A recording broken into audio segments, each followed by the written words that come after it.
I'd like to call the April 19th, 2022 meeting of the Buncombe County Commission to order. Thank you all for being with us this evening. Let's begin our meeting with the Pledge of Allegiance. Please rise and join us in the pledge.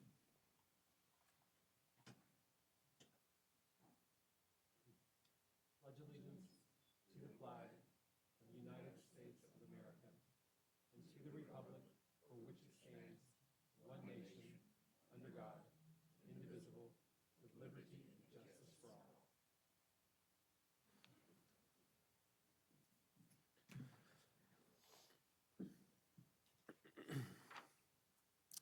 All right, got a few announcements to make.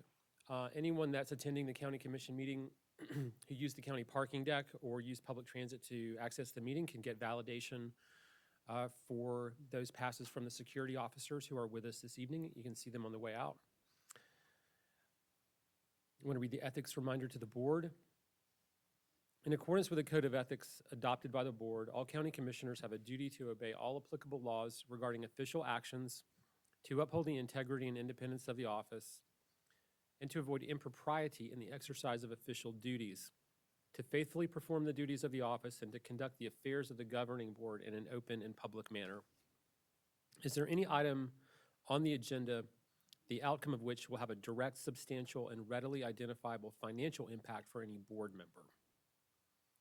Does any board member have a financial interest in any public contract coming before the board today?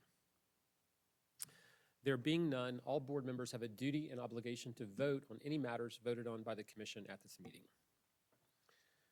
All right, we come to the consent agenda. Commissioners, are there any questions about any items on the consent agenda?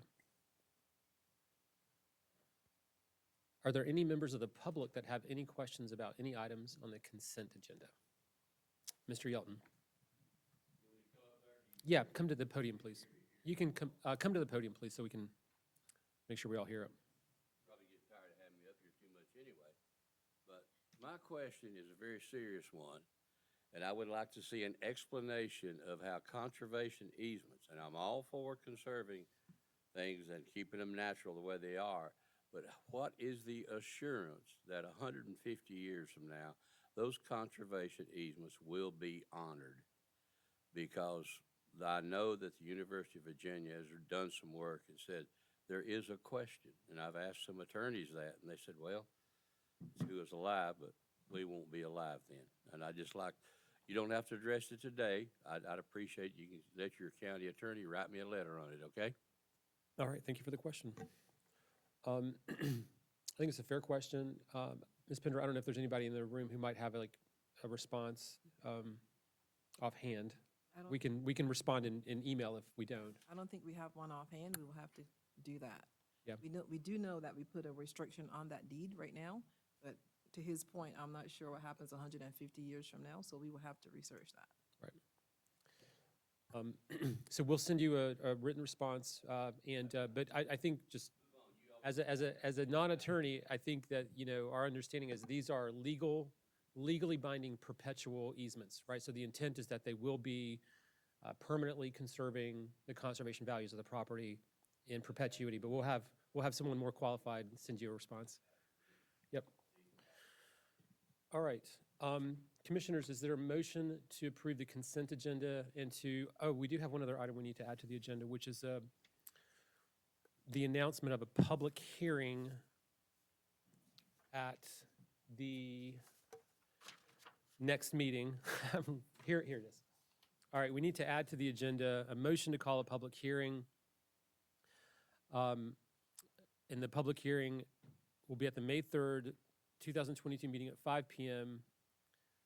regarding the Fourth Amendment to the December 6th, 2010 installation financing contract. So we just need to add that to the agenda.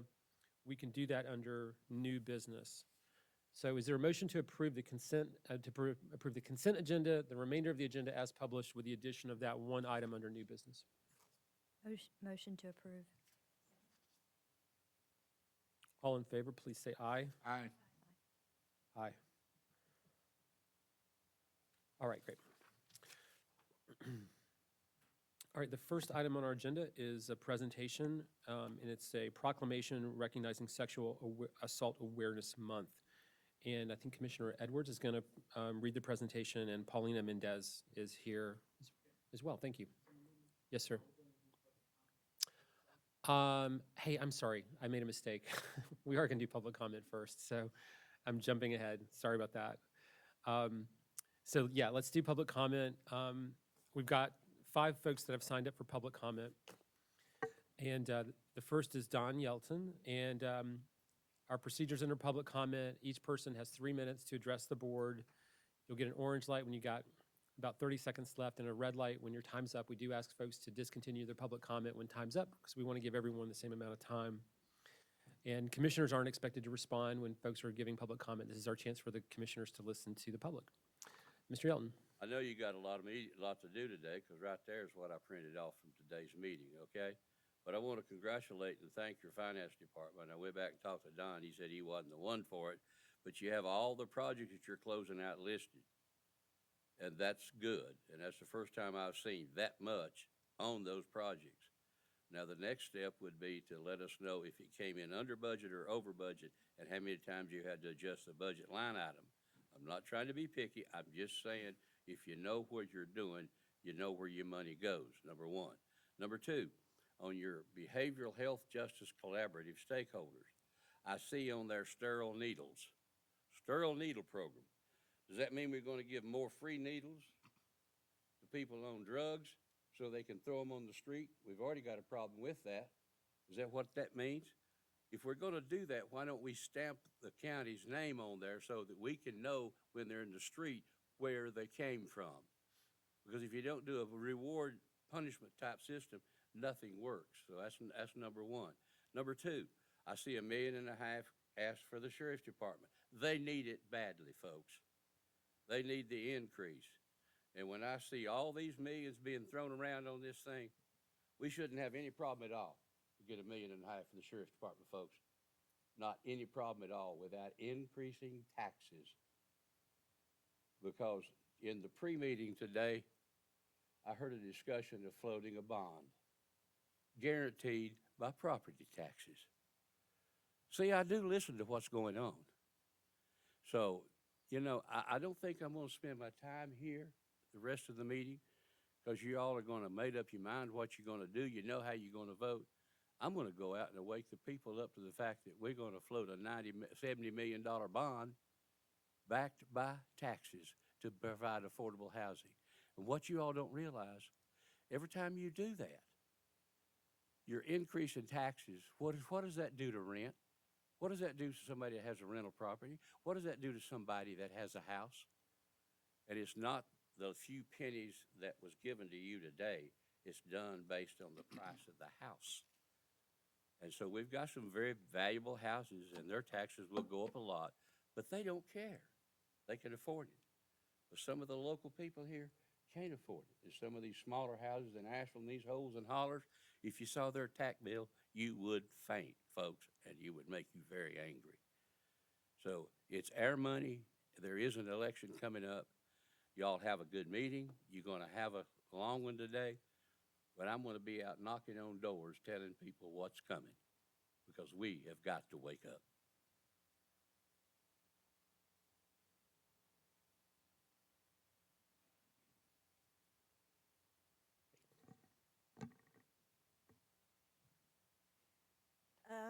Hi, my name is Phyllis Morgan, and I'm here to talk about the Board of Adjustments. I have encountered the Board of Adjustments several times, and I was just really appalled with the last meeting I had in March with them concerning some property close to me, a development. But there's so much bias and so much conflict of interest with these members that were appointed by you, because 10 out of 14 members are realtors, investors, attorneys, and construction affiliated. A developer's dream. Board members never see the site, never see the traffic, and they never see the damage that these developments have caused. The only thing these board members see is the information supplied by the developer's team, be it true or false. This board votes on these developments, which affects thousands of Buncombe County residents that voted for you for their best interest. And my big concern was McIntosh Apartments that was just approved in March. for luxury apartments, 220 apartments, and for the height, for over 35 feet. So much conflict of interest. A former board member was a listing agent for the property, and he told me in November that the developer had already obtained the sewer easement. Was this already a done deal? And then a current member on the board who works for a construction company, they submitted a bid to this developer, and he didn't recuse himself. And the developer's traffic study engineer made a false statement under oath regarding the projected growth of 2% when it should have been 1%, and we all know the growth is greater. There was a traffic study done on October 8th, 9th, and removed the 10th, Friday, Saturday, and Sunday. So how accurate can that count be? I also take issue with the determination of who qualifies as a witness with standing. I had 2 short-term rentals that the property joined this development, and I had lost tenants when the IC Imagine School was built in 2018 and 19. The board wouldn't consider it because it was a prior development. It was just across the street. I've managed rental property for 20 plus years, and it doesn't take a rocket scientist to know what affects your income. I was asked if I was an engineer. I was an auditor for North Carolina IRS, and I have a degree in accounting, but I didn't qualify. And recently there was a development, Crescent Hills, that was just approved, but they didn't allow the height limit because it was, none of the surrounding area had anything but the church that was over 35 feet. Well, why was it disallowed when? Thank you, Ms. Morgan, for Thank being here. I you. appreciate it. The next person that signed up is Julie McConnell. My name is Julie McConnell, and I've been a registered nurse for 35 years, the last 6 in adult daycare. In adult daycare, we serve adults who need care or support during the day, allowing their caregiver to work, have respite, take care of their own physical or emotional needs. Studies have shown that adult daycare decreases the caregiver's stress level, increases quality of life, and supports physical and emotional health. Imagine how hard it is to take care of someone 24 hours a day, especially if that person has behavioral issues, physical needs to be assisted to eat, may be incontinent, may wander at night. It's exhausting. Caregivers themselves may have physical problems, may be in their 70s or 80s, may have to work for a living. Many families just need a little support to help keep their loved one at home to age in place. Adult daycare provides this. Since the onset of COVID, it's become even more evident to me that how important this is. Since COVID, I've had caregivers break down on their loved one's first day of attendance in tears. I had one wife telling me she was so stressed she was having chest pain one evening because she had so much to do and no one to help her care for her husband. I had another wife tell me that she felt a load lifted off of her the first day she dropped her husband off, because before she would run through the grocery store without him and hope when she returned he hadn't gotten up by himself and fallen. I had another sister telling me she felt like she was about to lose it. She was so physically and emotionally exhausted. I've also noticed a direct correlation between unhealthy weight loss and our COVID closures. Having a safe and stimulating place for a loved one to go during the day can help lighten the load and is invaluable for the quality of life for both the individual in need of care and the caregiver. This is a direct quote from a doctor's visit summary. MSE cognitive testing score is improved today. She is globally in a better mood, pain, sleep, as well as cognition improved. I agree the addition of routine, joyful anticipation of social engagement 3 times a week accounts for this improvement. Caregiver reports that she's better able to take care of her own physical health, end quote. The data is there. Adult day programs work. Please support the Center on Active Aging to provide a safe and stimulating place for our community to care for our aging population. Thank you. Thank you. The next person is Bonnie Bargeron. Sorry if I mispronounced your name.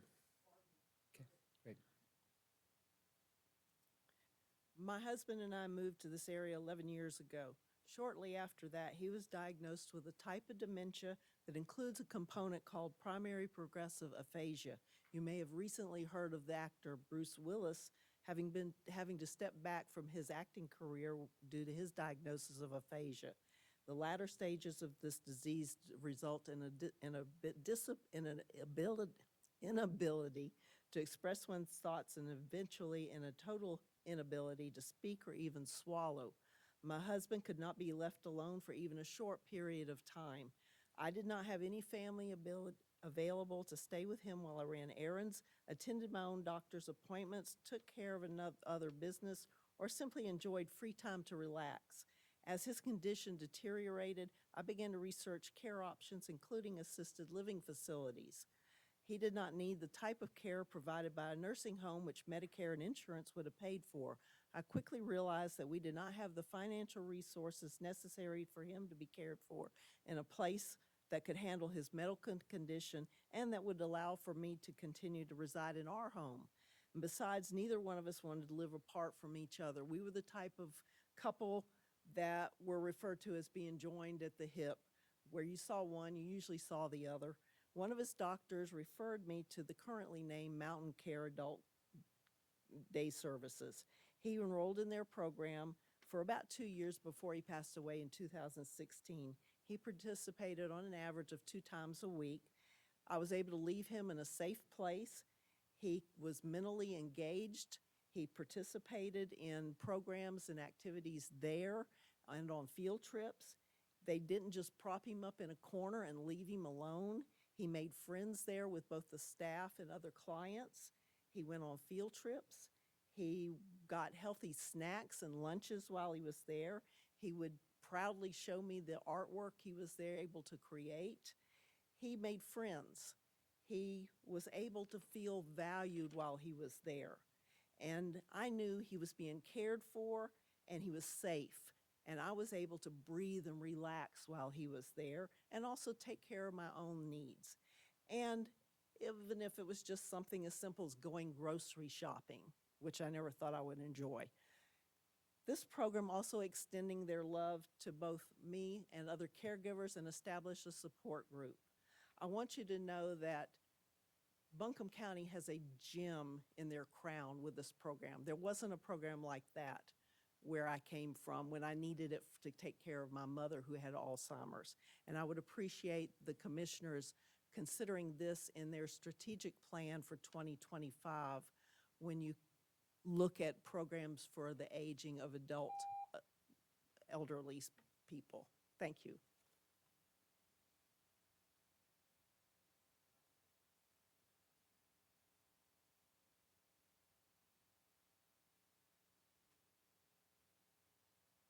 Hi, I'm Donna Naraki, and I come to you this afternoon as a senior services professional who's worked with local nonprofits for the last 25 years, supporting families and individuals through hospice services, geriatric care management, service coordination, and caregiver support services.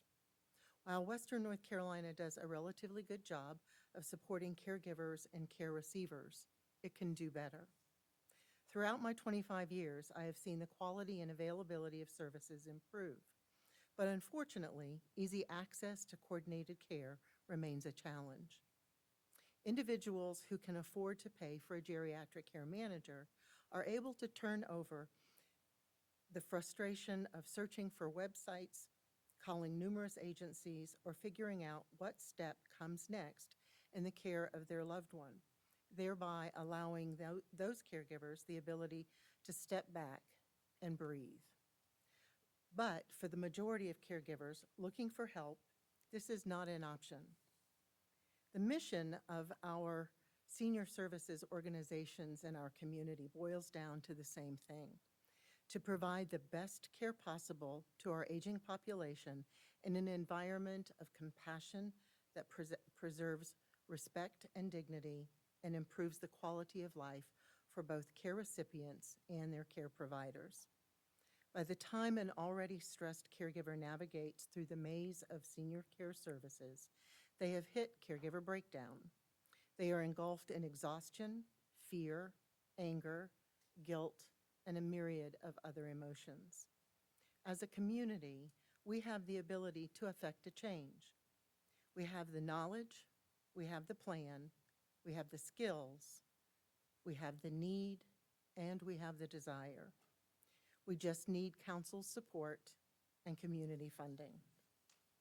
An active aging center is the perfect path forward. Such a hub provides centralized, coordinated, and collaborative services. Agencies can help individuals and families navigate the system, allowing for a proactive, timely response to their needs. An active aging center can address the future and increasing needs of an aging population. As I look to the future, I hope to one day see myself among the aging population. I'd like to know that I and my loved ones can step back, take a breath, and know that we have a group of people standing at the ready to help us navigate through the maze of services. I urge you to support the Active Aging Center. Thank you. Thank you, Donna. Is there, that's everybody who signed up. Is there anybody else with us who would like to address the board during public comment? All right, well, thank you. We appreciate everyone who took time to come out tonight and speak to the board. All right, now we go back to the proclamation. Sorry about that. So Commissioner Edwards is going to present the proclamation on Sexual Assault Awareness Month. And I think we've got a number of other folks here to, including Paulina Mendez, to receive it. And thank you all for being with us.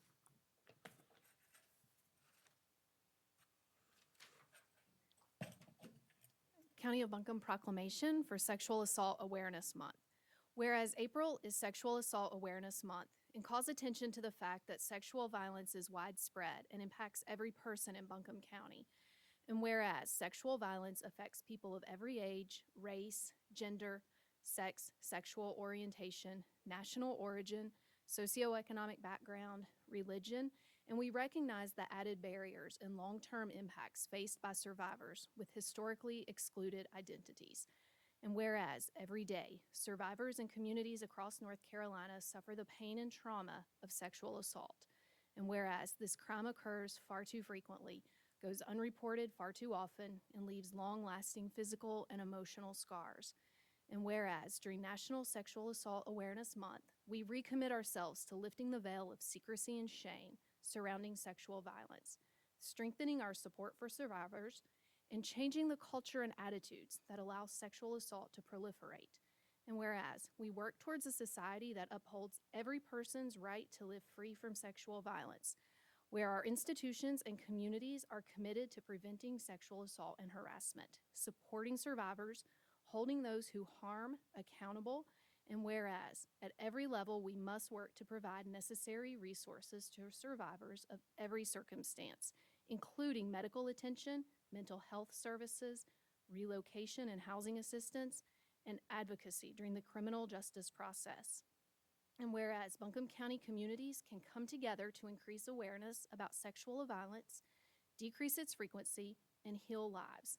Now therefore be it resolved that the Buncombe County Board of Commissioners does hereby proclaim the month of April 2022 as Sexual Assault Awareness Month. We, the undersigned, proclaim that now is the time to take action as leaders in our community to create safe environments for all Buncombe County community members, including our youth and our educational institutions.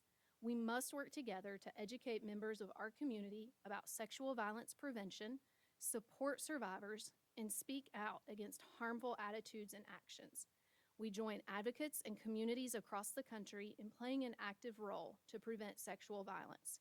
We publicly proclaim April to be Sexual Assault Awareness Month and recognize that each day of the year is an opportunity to create change for the future. Signed by Brownie Newman, Chairman, Board of Commissioners.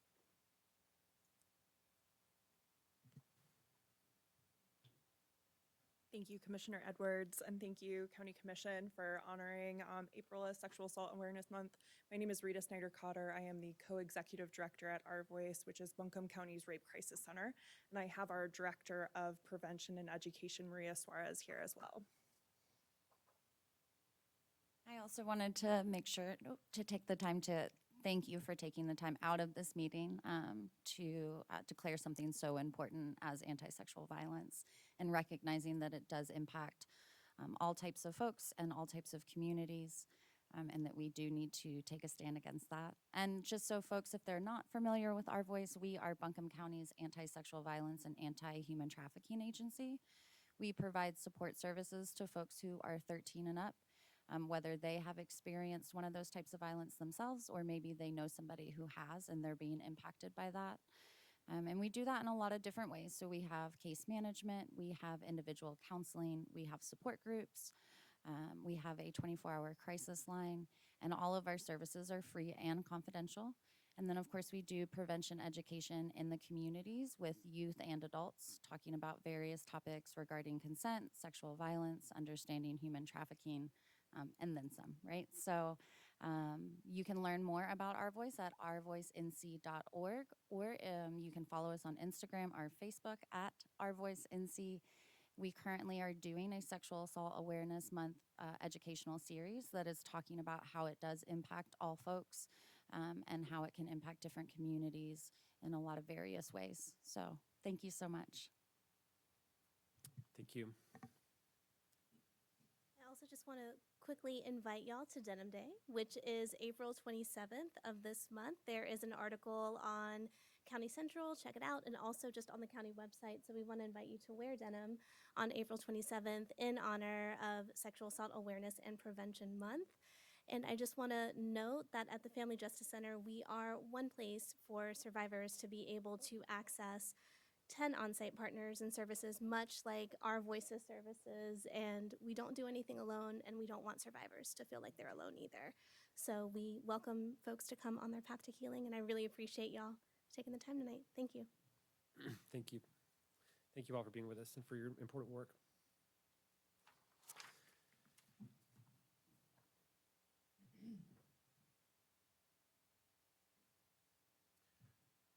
All right, next up is a public hearing to consider a resolution approving the issuance of the Public Finance Authority of Lenore-Rhine University's educational facilities revenue and revenue refunding bonds in an aggregate principal amount not to exceed $63 million. Mr. Chairman, Commissioners, I'll present this on behalf of Lenore-Rhine University. The university has requested the county to approve the financing of this project because a portion of the project is to be done here in Buncombe County. Lenore-Rhine has a small campus located at 36 Montford Avenue with the Chamber of Commerce, and their project here in Buncombe County is $4 million of this issuance.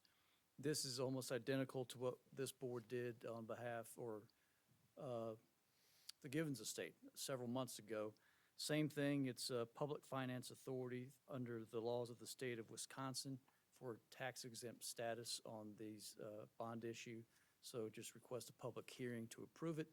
If the board would not approve it, then they don't get tax exempt bonds. So that's the purpose of this per IRS statutes. All right, Commissioners, are there any initial questions? We need to hold a public hearing on this. All right, if not, let's go ahead and hold the public hearing. I'll open the public hearing at 5:41 p.m. Are there any members of the public who wish to speak to this item in the hearing? All right, seeing none, I'm going to close the public hearing at 5:42 p.m. Commissioners, any questions, discussion, or is there a motion?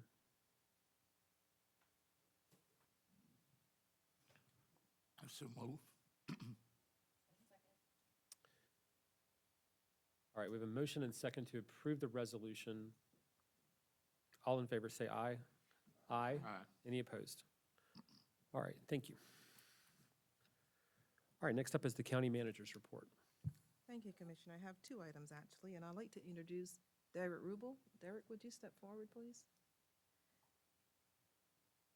Derek is going to be our new Public Safety Communications Director, and I just want to introduce him to the county as well as to the Commissioners.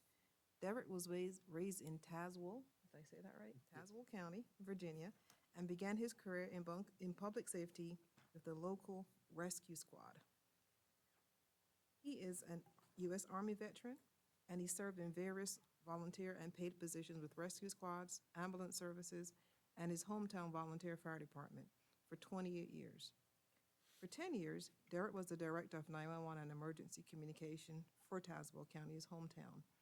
He left Virginia in 2019 to become the inaugural 911 operations manager for a newly formed regional 911 center in Williston, North Dakota. However, the Midwest weathers and winters have driven him back home, or as close to home as he could find. So please join me in welcoming Derek to Buncombe County. He will serve as our 911 and our first 911 Public Safety Communications Director, because we have split that organization in two. So Derek, welcome to Buncombe County. Commissioners, thanks.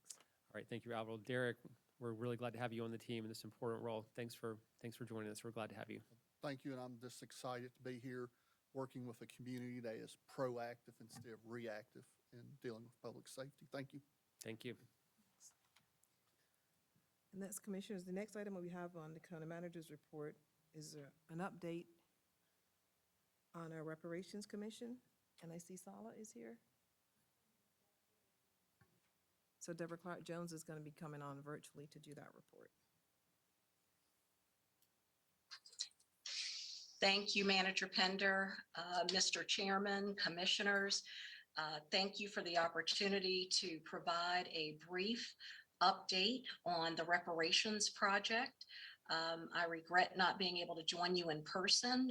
We do have at least one project team member there in attendance, Salah Manaya Merritt. But I do thank you for allowing us this opportunity, and I will quickly share my screen. So we are extremely excited that the work has commenced. We have all 25 commission appointments that have been made. In addition to the 25 appointments, we have 6 alternates that have been selected. Currently, the reparations project team is completing the onboarding for all commission members and alternates, and that onboarding includes going over proposed dates and times for the initial Community Reparations Commission meeting. Of course, understanding their availability for several proposed dates. We are also going through an onboarding guide, reviewing specific sections of that guide, just to make sure that we are highlighting key elements within that onboarding guide. We are also continuing to identify any support needs that commission members may have, and some of those support needs range from childcare to transportation. We want to make sure that there are no barriers to full participation on the commission, and certainly answering any additional questions that commission members may have. We are working on scheduling the initial meeting of the commission. Currently, we're targeting the last week of April. April 30th is one of the dates that we're looking at based on commission member input. It will either be April 30th or in early May, based on the proposed dates that are being presented to them now. And the meeting schedule moving forward will be published after the initial meeting of the commission. This is just the table of contents of the onboarding guide, just to give you an appreciation of some of the areas that we're going over. We, of course, will go over the purpose and the background with commission members, touch on the resolutions, go over the commission's charge and what they are responsible for developing. Also, commission expectations. There's a statement of commitment and conduct that all commission members are asked to sign. We will also touch on the nomination process for the chair and vice chair, and you can see a few of the other topics as well. The preliminary agenda topics for the initial commission meeting include those that you see in front of you now. We plan to have an overview of public meetings and commission requirements, a project overview, including the high-level project plan. We will touch on sections of the onboarding guide during the public meeting. And we also intend to have the nomination and the actual selection of the chair and the vice chair at the initial meeting. We hope to include expert testimony at this very first meeting, and that expert testimony will be on reparations more generally, what it is, and placing it within a historical context. And we will also, of course, decide on that meeting schedule moving forward. And now I take great pride in introducing the reparations project team. The reparations project team will work with the commission's chair and vice chair to facilitate commission meetings, support its work, ensure that commission members have the information they need to develop recommendations. And I would like to take the opportunity to introduce each of them. Of course, I am Deborah Clark Jones. I am the senior project manager on the team. I possess over 30 years of experience in program management, community outreach, and analytics, and the bulk of my work has been focused on equity initiatives. Salah Manaya Merritt, who once again is present there in the room today. Salah is the assistant project manager, and she is also the liaison and facilitator for the criminal justice impact focus area. Salah has spent over 25 years working in the justice system in California, Louisiana, Savannah, Georgia, and most recently for Buncombe County at the Justice Resource Center. Tara Brown is the economic development facilitator on the team. For over 15 years, Tara has worked through local government and nonprofits to build inclusive economic development. She has designed and implemented programs to support asset building, affordable home ownership, and entrepreneurship in underserved communities. Tyshawn Johnson is our team facilitator for housing. Tyshawn has over 9 years of experience working in the field of facilitation, equity, community engagement, and grassroots advocacy. His background includes nonprofit work related to facilitation of equity-focused initiatives, and has worked closely with local government on equity initiatives. Dion Greenlee Jones is a recognized leader in healthcare and serves as the healthcare facilitator on the project team. Dion has extensive experience in implementing public health, social justice, equity, and community engagement initiatives. And last, but certainly not least, is Dr. Amiris Lavender. Dr. Lavender earned her doctorate in education policy with a concentration in urban education from Michigan State University. In her scholarship, she has researched and worked across issue areas, including organizational culture, policies, and program implementation. And she is the education facilitator on our team. And I'd like to also add that all of these facilitators are local members of the community, already engaged in community. And once again, we are very proud of having such an accomplished team to aid in guiding this work. And that concludes my report. Commissioners, did you have any questions before she gets off the screen?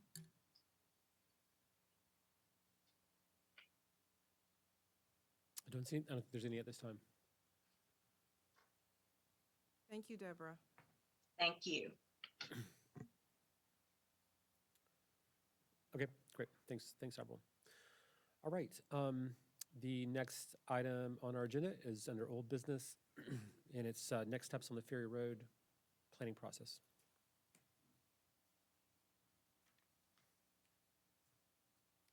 Good evening, Commissioners. Pleased to be back talking to you about the Ferry Road project. We previewed this item during our briefing session 2 weeks ago, and the focus of that session was to provide an update on our public input approach. Hopefully, you had sufficient time to spend with that public input data. And today, we're back before you with a simple request, which is how do we move forward on this project? So from the background perspective, in October 21, Buncombe County began our public engagement process. The purpose was to gather community and organization and neighborhood input on the project. Using this feedback, staff are requesting the board to choose a single sort of way ahead, and specifically the elements that you would like to see in that way ahead with the Ferry Road property. The request today is to narrow it down to that final selection. For the benefit of the public, and I know many are familiar, the Ferry Road site on the left is indicated in sort of the pink color in South Asheville near the Outlet Mall off of Brevard Road 191.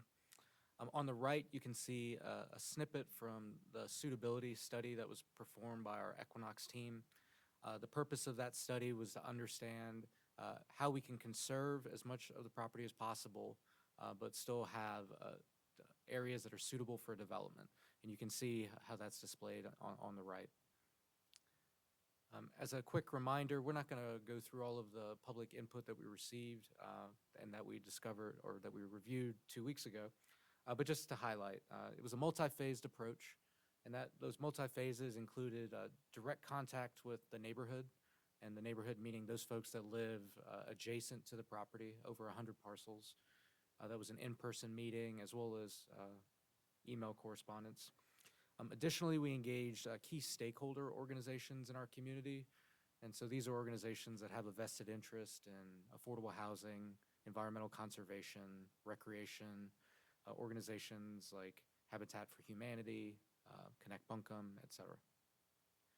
We also engaged in a community-wide approach where we had a virtual meeting that was available to anyone that was interested, and then also had a survey that's been open for over a month and a half to gauge public input on the Ferry Road property in general. The key themes that were gathered from those various types of public input are highlighted here. Not meant to be comprehensive, just the key themes that we picked up. Infrastructure, right at the top. The property could benefit from new infrastructure if the site is developed, but also from improvement of the existing infrastructure, namely an aging bridge and roadways that are too narrow for additional development. From a housing perspective, the general sentiment wherever we went was more affordable housing, more types of housing stock, and a housing stock that appeals to a mix of incomes. From an open space perspective, a lot of folks encouraged us to preserve as much open space as possible, potentially leave the site alone altogether. But additionally, be sure that you're considering conservation, water quality, things of that nature. From a density perspective, consider the impact to the neighbors, the folks that actually live there, but also the traffic and the environment in the area. In terms of general public preference, the public seemed to be leaning towards concepts A, B, and C, squarely taking D and E kind of off the table, but just generally leaning in that direction based on the feedback we received. So with all that in mind, we're back before commission today and really want to have a sort of a facilitated discussion with you about some of the key elements of the development. And so I will sort of walk through this, would invite commission to provide some input as we go, or Chair Newman, I think you've sort of summarized well some of those key elements, so we can jump right to that if you'd like as well. But the key elements from a staff perspective, and staff is our leadership team, which includes representatives on our consulting team, but also the City of Asheville, our planning department, et cetera. So key elements to consider this evening, what's the appropriate mix of housing types? And specifically, when we say types, we're thinking stock. So we're talking single-family housing? Are we talking multifamily housing? Are we talking about missing middle? Missing middle, as a reminder for everyone, this refers to sort of duplex style development, townhome style development, much more common decades ago than it has been recently, but certainly something we'd like to see discussed. The placement of the density, I think, is really important. This is an existing neighborhood, and so does the density go immediately in the neighborhood, or is the density more appropriately placed elsewhere? What's the role of natural space, conserved space, greenways, and what's the role of commercial? And I put commercial in quotes because we're not referring necessarily to coffee shops or drive-throughs or anything of that nature. We're thinking more about what we'll call anchor institutions. So is there value to having an employer in this community that could provide access to jobs? But additionally, are there neighborhood commercial services that we'd be interested in seeing? Childcare, clinics, things of that nature. So those are the key elements in a nutshell. We'll go kind of one by one at this point, but I'm going to go pretty quickly, and then we can kind of wrap up at the end. So in terms of appropriate mix of housing, you see single family. Here we're talking about the least dense housing, but obviously an opportunity for home ownership. As we move to missing middle, you can see increased density with a similar footprint to single family housing. So in some way that's appealing. Also, again, opportunities for home ownership. Multifamily, this is where we see the greatest number of units. And so in order to create the most affordable units, you need to create the most units. And so that's an important variable for us to consider. However, as we increase density, there are some additional impacts that come. Specifically, if your density gets above a certain threshold, what are the parking requirements? And namely structured parking requirements as opposed to sort of just street parking or surface lots. Additionally, more density drives more traffic, more vehicles, more consideration about the road infrastructure. In terms of placement of the density, I think it's important to consider the topography.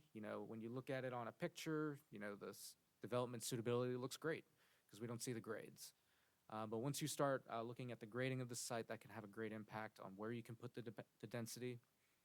We also think it's really important to consider the adjacent development. And this is another way of saying the neighborhood, the folks that actually live there. Is it appropriate to put, 5 stories of development right next to a single family home? Those types of questions. From an environmental standpoint, we've identified those primary and critical conservation areas. So just making sure that we respect those, the steep slopes, the water courses, things of that nature. And then finally, the site is contained by an interstate, but also a river. So what's appropriate to put near those types of obstacles? In particular, the interstate, is it appropriate to have housing right next to the interstate where you've got traffic noise? In terms of the role of natural conserved space, here we talk about natural and conserved space. I think it's really important to reiterate that when we started with this process, we started with this environmentally conscious approach on the front end. And y'all have seen me talk about the layer cake model where we look at conservation zones. And so when we walked away with each of these scenarios, we were looking at a range between 36 and 60% conserved out of all of these concepts. And I think that's just a really important note that I will continue to underscore when we talk about a site that's 137 acres. Conserving that much is a substantial move and not what we saw in prior developments on this site. I'll move a little quickly here, but parks and greenways, just a lot of emphasis on designing with those in mind on the front end and not letting them be an afterthought as we think about, external connectivity that our greenways could have to employment hubs, but also the internal connectivity that we can create through trails and things of that nature. The role of commercial, again, commercial in air quotes. Does Commission have a vision for anchor institutions in this community? That could be an employer, some type of healthcare, educational. From a neighborhood commercial services perspective, do you see retail in this community? Do you see childcare? Are there other things that we think would round out the community to, again, make it feel more like community? So I've talked a lot once again. That brings us to our request for board action, and at this point, would love to hear from commission on what do you see as kind of the key elements of this community. We've kind of provided some examples for you, but please feel free to give us your own, and I'll stop talking. All right, Tim, thanks so much for the presentation, as well as the work from you and all the folks on the team over this whole process. So we did have a brief discussion about this item at the briefing meeting this afternoon, kind of in prep and sort of prepare for this conversation a bit this evening. I presented, kind of took a stab at some direction from the commission to the staff on a lot of the points that you emphasized. Commissioners weighed in with some additional suggestions for that. So I'd like to just kind of go through this, and I think it's, in many ways, it's sort of a repeating back what you just said. So let me take a stab at it. But I think we do seek to give guidance on a couple of these key points, while at the same time, we're going to have a great group of folks continuing to work on the development plans for this property going forward. And I think the commission agrees we need to leave a fair amount of latitude to so that the final plans are really informed by a good business plan and more detailed things. So we don't want to tie folks' hands too much. But on a few of the key questions, I think the commission does have some suggestions to share. All right, so I'll read this, and then I can also share it with the staff, assuming something is approved along these lines. We'll give it to you for the minutes. And the County Commission supports a future land use at the Ferry Road property that includes the following goals and elements. As Tim pointed out, the staff report recommends preserving anywhere from 36 up to 60% of the 137-acre property for natural areas, outdoor recreation space, and natural buffers. So the commission supports the goal of preservation in the upper range of that amount, in the 55 to 60% range, which would result in preservation of at least 75 to 82 acres of the 137-acre property. And the commission also supports preservation of buffer land along the boundaries of the property in respect to neighboring property owners. If that's approved, then therefore the development footprint of the property would be limited to a maximum of 40 to 45% of the property, which is between 54 and 61 acres. Within the development footprint, the commission supports a phased development approach that makes a significant contribution to meeting the County Commission's recently approved affordable and workforce housing goals, with a diversity of housing types, including multifamily, missing middle, and single-family homes. The commissioners support inclusion of a mix of rental and homeownership opportunities as part of the overall development, and analysis of whether the site might be viable for inclusion of a 4% affordable tax credit project, which could help, could help leverage significant additional resources to the project.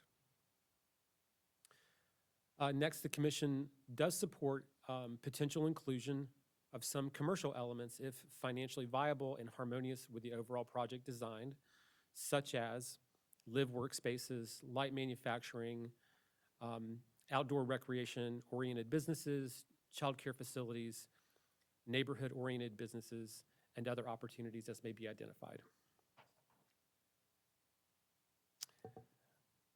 In order to help meet these goals, the commission supports that at least 2/3 of the new construction units should be priced at affordable and workforce price points. And that could include either homeownership or the rental units. Provisions should be included to assure long-term affordability. The commission is open to inclusion of market rate units as well to help finance the infrastructure improvements needed for the future of the property. And then that brings up the last point, and I'm kind of making this language up a little bit more since it was based on some of the feedback in the commission meeting, but the commissioners wanted to also affirm that our support for developing some of the key infrastructure needed on the property to include the creation of new access roads, which can help avoid placing significant additional traffic on existing neighborhood streets, as well as effective stormwater management infrastructure to preserve water quality, as well as the installation of the new greenways, trails, and public access recreation points. All right, Commissioner, so that's kind of what I had heard and was trying to summarize here. So any additional discussion about the guidance we would want to give to the staff and the team who'll be taking next steps on this? I think you did a pretty good job summarizing everything we've shared. I appreciate you putting that together. All right, thank you.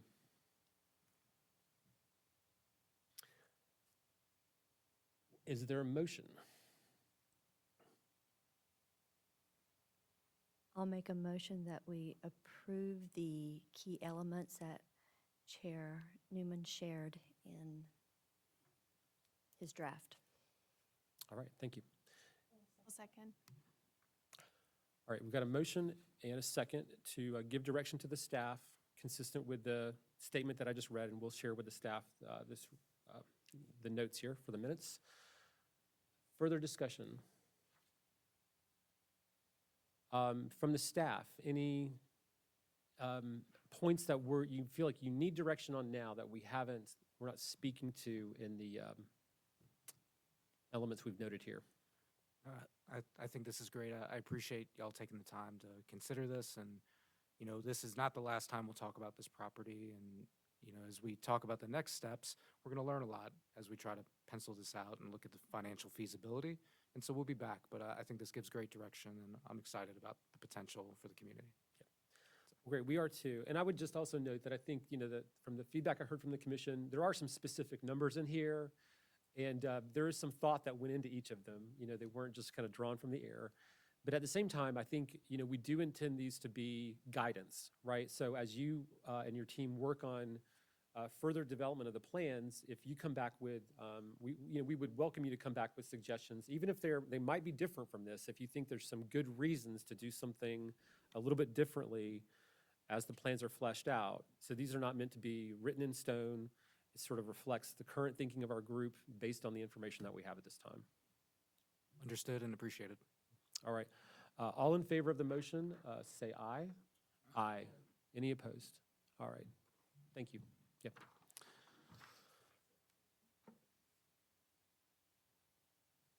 Okay, next up, and a related item,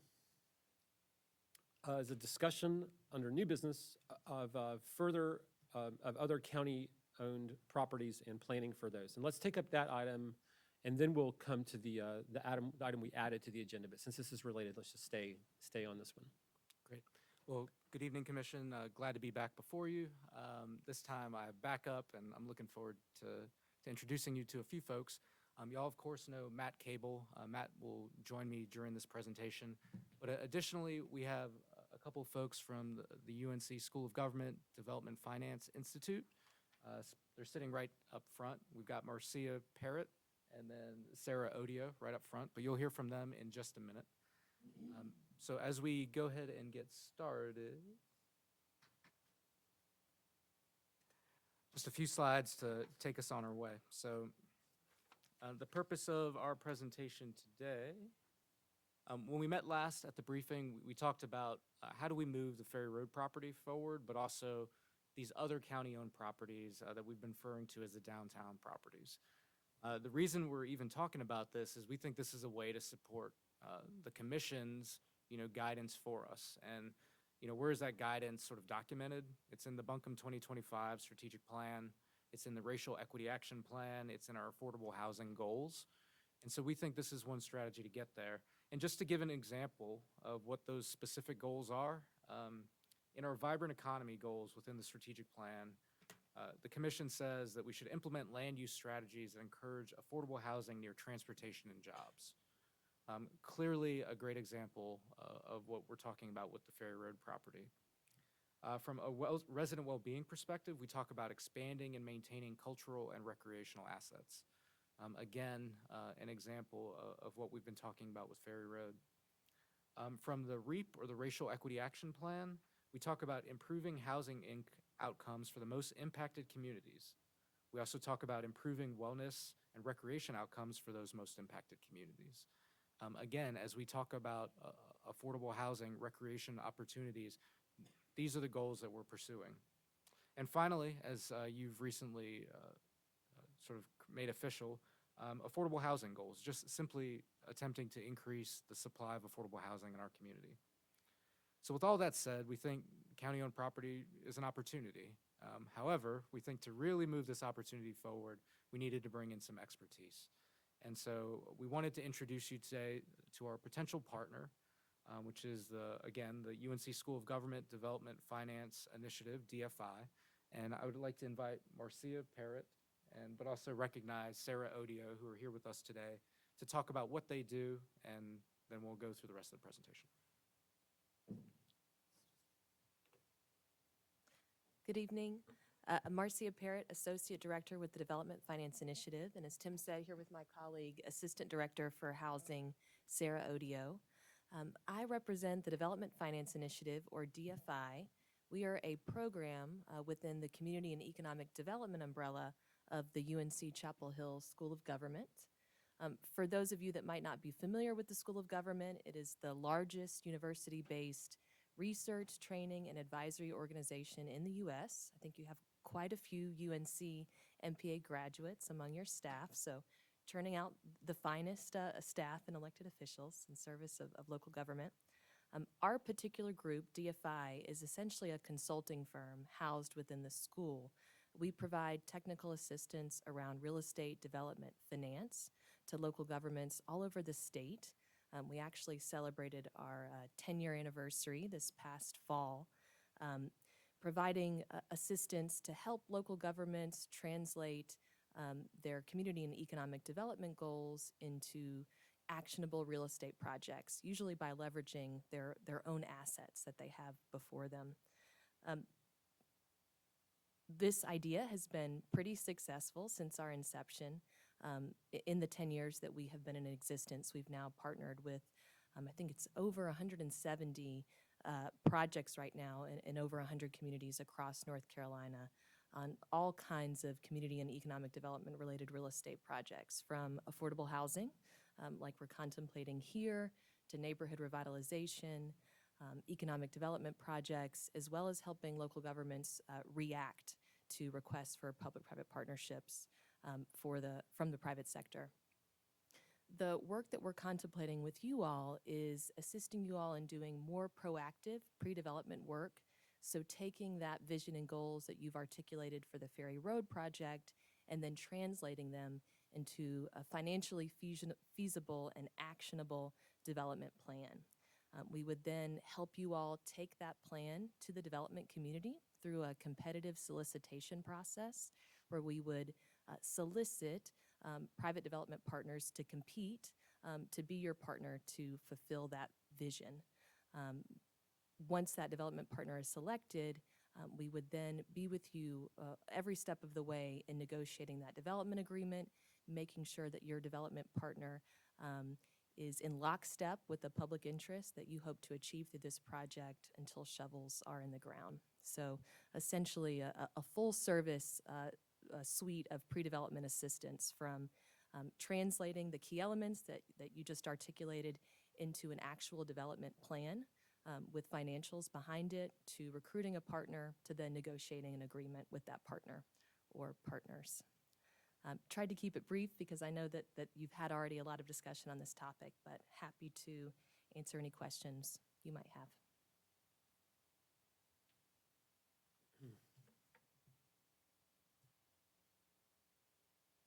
Great. Well, Marcia and Sarah are still with us, so if as questions arise, we can certainly bring them back up.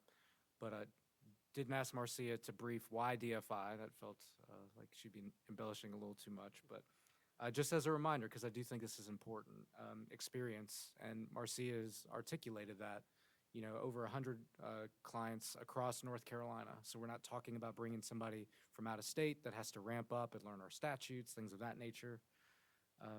Additionally, from a timing perspective, because DFI is a part of the state government, it allows us to contract a little bit more quickly than we would if we were going with a strictly private pre-development services company. Also, cost efficiencies, by packaging the Ferry Road and downtown properties, some of the market analysis, affordable analysis that we'll do in our community, we just do once as opposed to multiple times. But also a key element of this where DFI works, quote unquote, at risk. And what that means is that if we're not able to solicit and get into an actual contract with the developer, DFI doesn't receive full payment. So they have some skin in the game in the process, which is important as we're thinking about putting together a solicitation that's financially feasible for us, but also for the market. Additionally, having someone that's gone through the process, a number of other times, it puts some weight behind kind of our actions and making sure we're bringing the right resources to bear at the right time. So that's kind of the why DFI. At this point, we're going to transition quickly into what this means for the Ferry Road project, and then I'll ask Matt to join me to talk about the downtown properties. So for the Ferry Road pre-development services, the scope of work is $137,400. That number would be split over 2 fiscal years potentially, with a period of performance of 12 months. The key deliverables in that process, the main one is getting to a development agreement so that we're putting shovels in the ground to move forward on this property. But of course, there's a competitive solicitation process that Marcia indicated, but also a lot of the analysis along the way. So a market analysis to understand the need in the community related to housing, but also other types of development on the property. And probably the most important thing, and I don't know why I didn't put it here, is the financial feasibility of the project. We've talked a lot about being ambitious, but again, we have to make sure that the project is something that works for us, but also the market. So at this point, I'd invite Matt.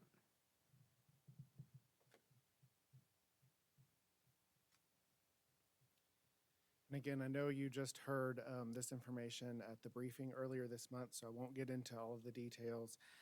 Very similar project and scope to the Ferry Road, though there are differences.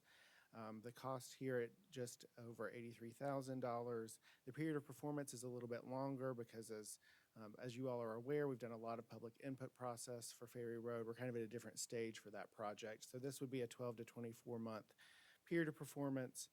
It would include county identified sites, including those county-owned downtown properties.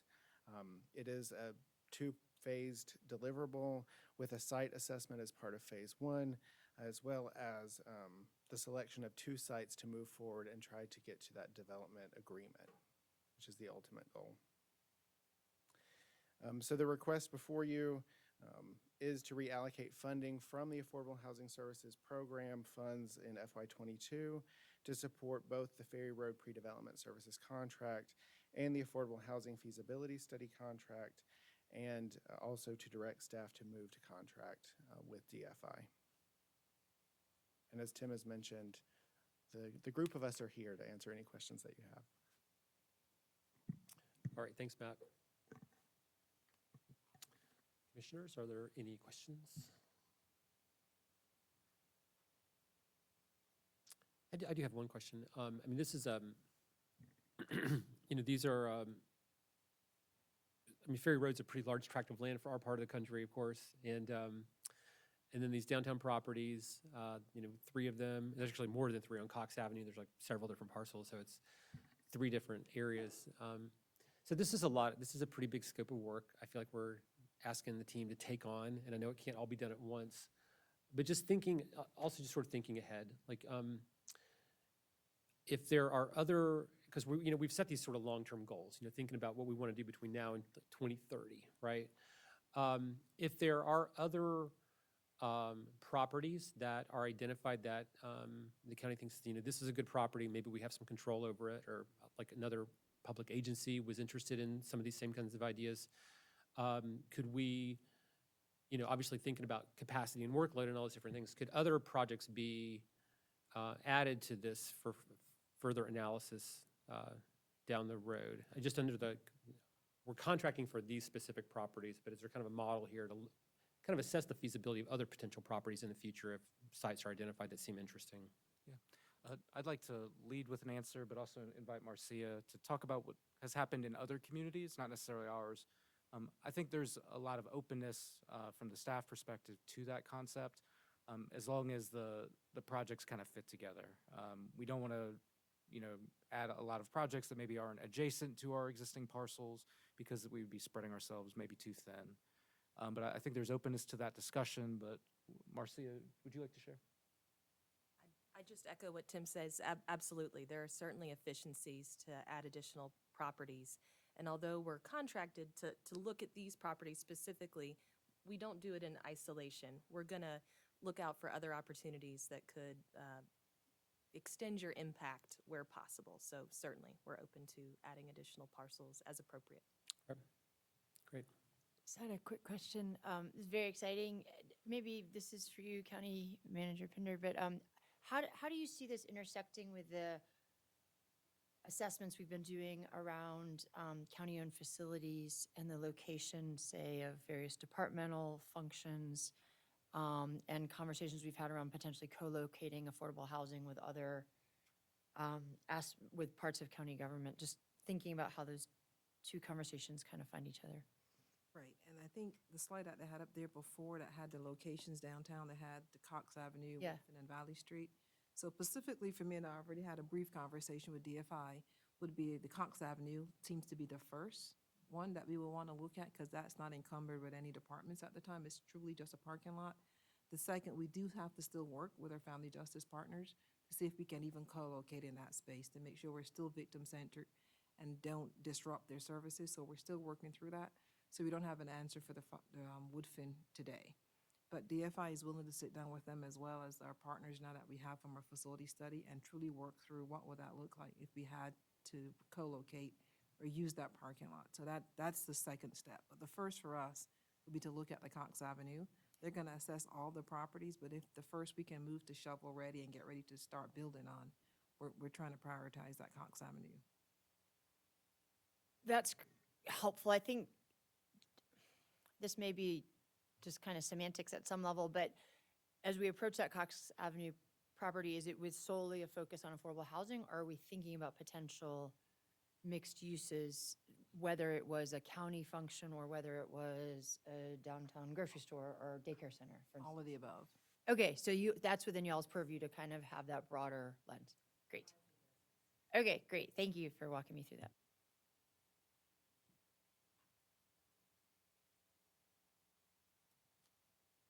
All right. Any other questions? All right. Is there a motion? I'll make Try this here. I move that we approve reallocation of $220,900 in FY22 Affordable Housing Services Program funds to support the $137,400 Ferry Road pre-development services contract and the $83,500 affordable housing feasibility study, and direct staff to enter contracts with DFI. Second. Further discussion? All right. Well, I just want to say thanks to the staff for helping kind of think about who else we need to bring in to help make this stuff happen. We're very fortunate that we already own some really attractive properties. I think having land that you've already paid for in a community like ours where land is scarce, that's a valuable asset.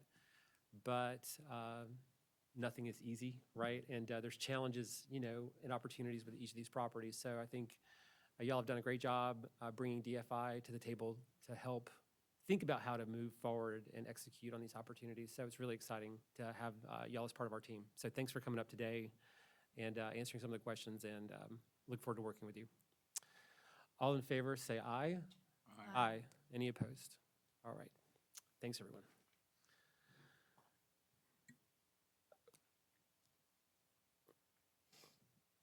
All right, let's go back to the item we added to the agenda.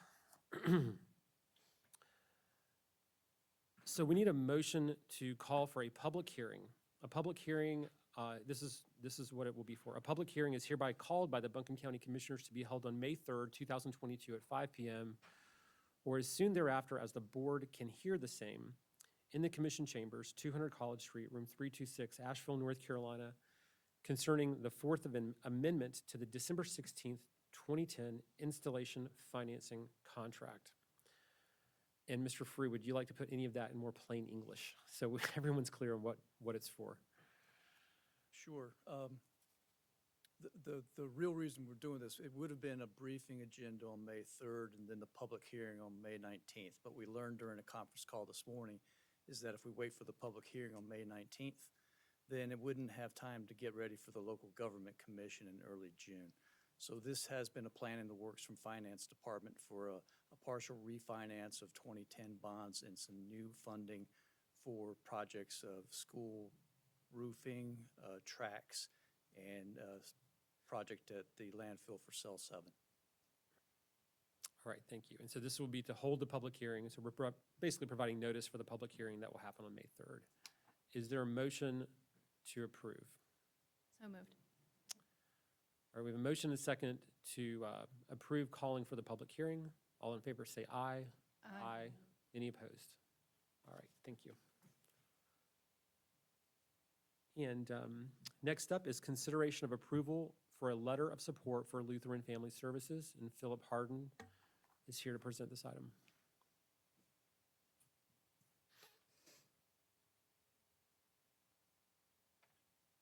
Good evening, Commissioners. Here to ask tonight for an endorsement of a letter of support for Lutheran Services Carolinas. They have an application in with the Bureau of Population, Refugees, and Migration with the Department of State to open a reception and placement center here in Buncombe County. They've been operating in Buncombe County now for about the last 6 months, but only under a special provision for Afghan refugees. This reception and placement center application will give them the ability to accept refugees from other countries, including Ukrainians. And that's what their application and the letter of support would be for. They would join Catholic Charities, who also already has a reception and placement office here in Buncombe County. And Philip, is it anticipated that Buncombe County might, that there's some likelihood that like this will be seen as a good site for providing a place for Ukrainian refugees in light of the fact that there's already a fairly significant Ukrainian population here? Or just how far along is any of the thinking around what I know, of course, is a pretty quickly evolving situation for the refugees in Europe who've been displaced by the conflict there? We're already seeing Ukrainians migrate here because of the existing population of Ukrainians that exist here. They're not coming through these placement providers already. They're not refugees per se, as the federal government would classify them. They're coming here on their own already. Right. Okay. Commissioners, any questions? Or is there a motion to approve the issuance of the letter? Second. All in favor say aye. Aye. Any opposed? Thank you, Philip. Thank you.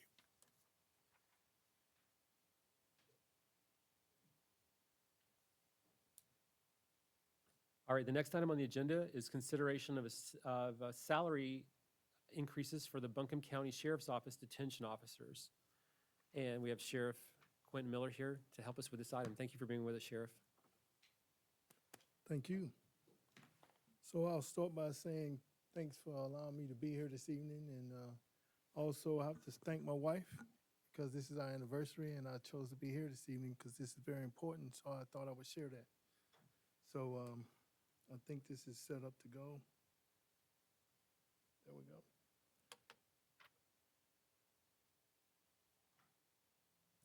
So I will start by telling you that the Buncombe County Detention Center is experiencing what we would call critical conditions at this time, staffing conditions. And I would tell you that we have all our staffing people here today because all of them are affected by this. And what I mean by that, we have people that's working patrol, that works for our criminal investigation division. All of them are now having at some point find their way into our detention facility to help, our staffing issues that are there.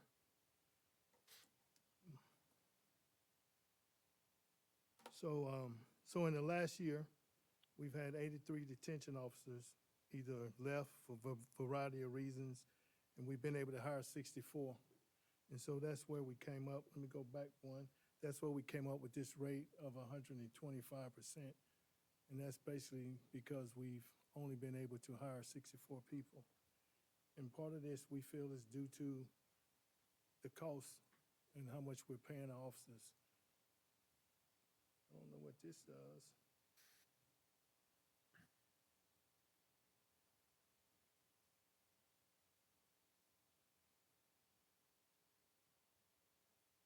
I guess someone else is controlling this, not me. So anyway, you also see the critical incidents within the facility. You see the assaults on staff, and we broke this down by year from 2018, 19, 20, 21 into current. So we have an increase, if you will, if we take the 17, because that's basically a quarter, and if we multiply that by 4, you know that number comes to 68. So that would definitely be an increase in assaults that we're having on our staff. So we also listed the detainee violence, which you can see. And so as you go through the list, you see that there's been an increase in activities that are happening in our detention facility. And I think this is because of some of the folks that are there are young. And I think the detainees look at that and feel the opportunity to, I guess, pounce, if you will, to take advantage of our deputies and not them being there for a sufficient amount of time. What I showed you here is a comparison from different counties, if you will. Gifford County, Union County, you guys can see what that looks like. And that gives you an idea of what other counties have done and what they're facing.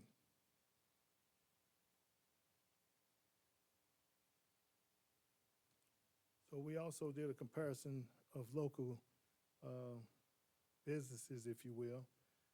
And you can see that the shift manager is $35,000 for hourly, Walmart's $55,000, UPS drivers $22.5, Target is $19. And the reason I show you that is the job that we're asking our detention officers to do day in and day out far exceeds what I think they're having to do, because they're dealing with people who are not only mentally challenged, but substance abuse challenged, not to mention the fact that they've committed some type of crime. So again, this becomes very important to us as we start having a conversation about why we need to pay our folks more money. And so we're asking for an hourly pay increase for our detention officers.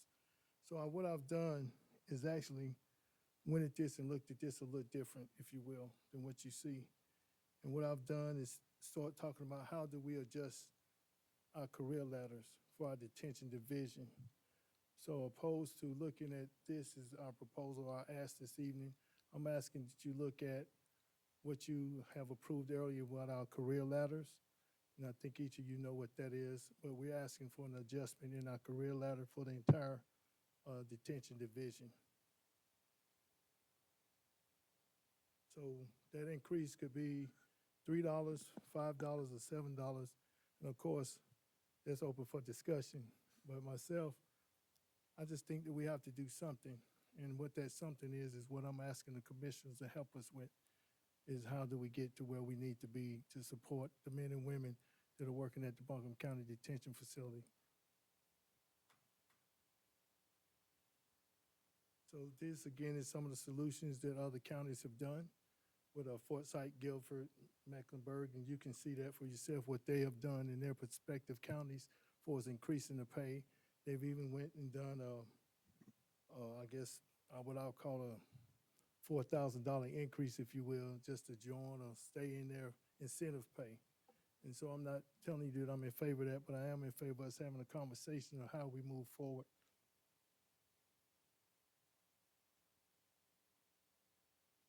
And so as you can see, we recently did a survey. And with that survey, you can see what that says. It revealed that 56% of our detention staff does not feel their needs are being met financially. In other words, a lot of our people are moving. I guess the best way to say it is we all understand that in Buncombe County, it's difficult for people. It's not affordable. So a lot of our deputies actually come from out of counties, transporting themselves every day to get to the detention facility. So again, that's an additional cost, especially with the cost of gas going up. So this just adds to it.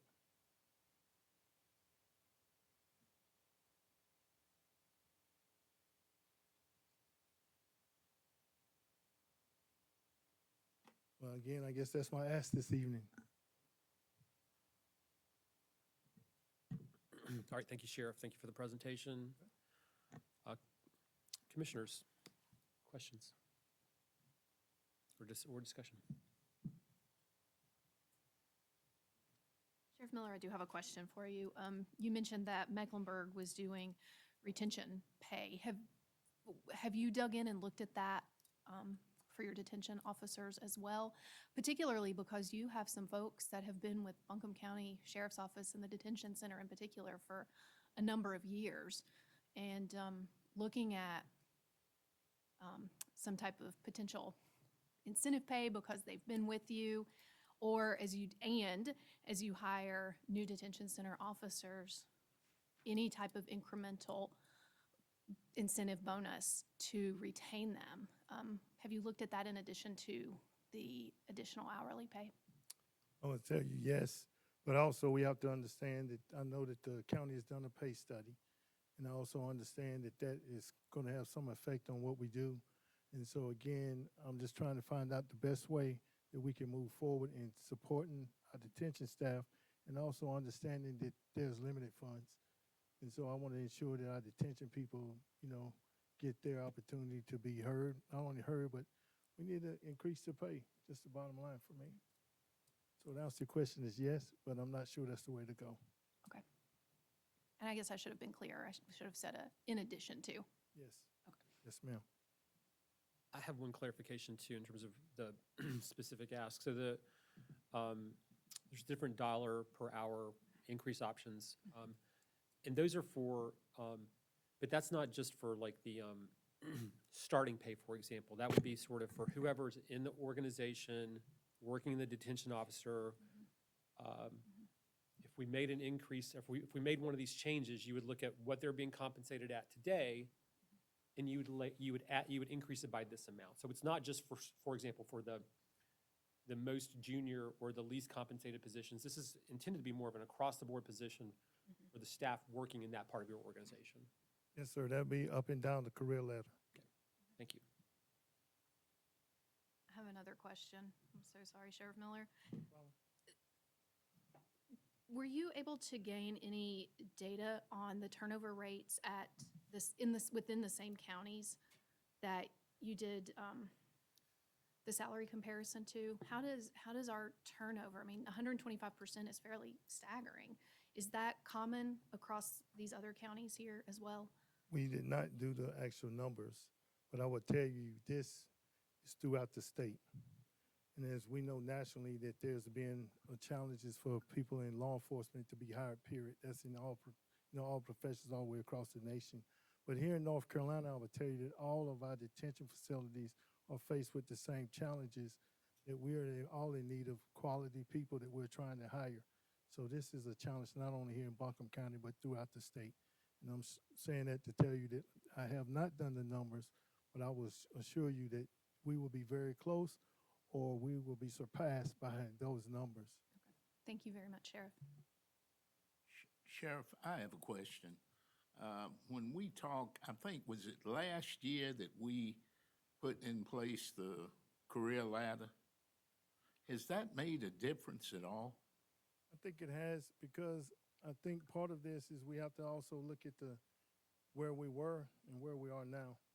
So at one point, we didn't have really any incentives to motivate people to, not only get experience, get training, but the career ladder does that for us. It gives the officer an incentive to move up the ladder without them having to be promoted. Them gaining experience, training, they now are able to move up the career ladder based on their training. So to answer your question, for me, would be yes. How many of them have seen an increase in salary because of the career ladder? That's a good question. I don't know. Okay. One other question I had from the presentation is, so it states that there were, since January 1st in 2021 to now, 83 detention officers left the detention facility, 64 were hired, so that 125% turnover number. Now, but are all of those people who left the detention facility for something outside of the sheriff's department, or were some of those kind of moves within the sheriff's department organization from the detention center to some other part of the sheriff's office? Some of those would be just moving within the sheriff's office, but for the most part, they have been moved to other options in their life for as outside employment. I'm sorry, could you say that last part again? I'll make sure I heard A you. majority of them have been outside, but we do have a few that we've moved from detention to patrol. We've also used that as an option for our people who are in detention. What I've found is that people who work in detention, they use this thing that they communicate better, right? And so they don't have all the tools that you may have on patrol, so they're using their communication skills and, you know, de-escalation training that we talked about so much. They're using those skills, so we get this is like a training ground, if you will. So as they complete their training or they move on to the next level of going to patrol or going to the courts, they now take that with them. So I think that's part of what, you know, I would like to see. And when we start talking about 21st century policing and how we do this, is about how we train people even coming from detention, giving them an opportunity to go to patrol. I think it's a better officer. Okay. I just want to make sure I heard you correctly. So but the majority of the staff who left the detention facility left for other sheriff's office positions or left the sheriff's office? Some of them just left the profession itself. So most Majority of them have left the profession. Yeah, most of them have left the profession itself. Okay, thank you.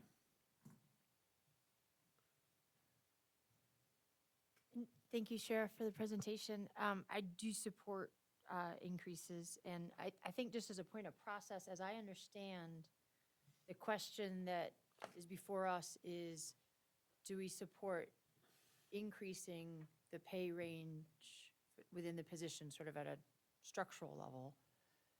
But the actual budgetary allocation is your department's decision, your office's decision to make based on your budget for the year. Yes. Yeah, so if we sort of shift our focus into that question, I mean, I'm fully supportive of increasing that pay range and making sure it's as competitive as it needs to be to attract and keep people in the field. So we'd love to kind of hear other people's thoughts on that piece of the question in front of us. How many people are going, how many officers will be impacted by this? Possibly 150, 150. 150? Yes. Okay.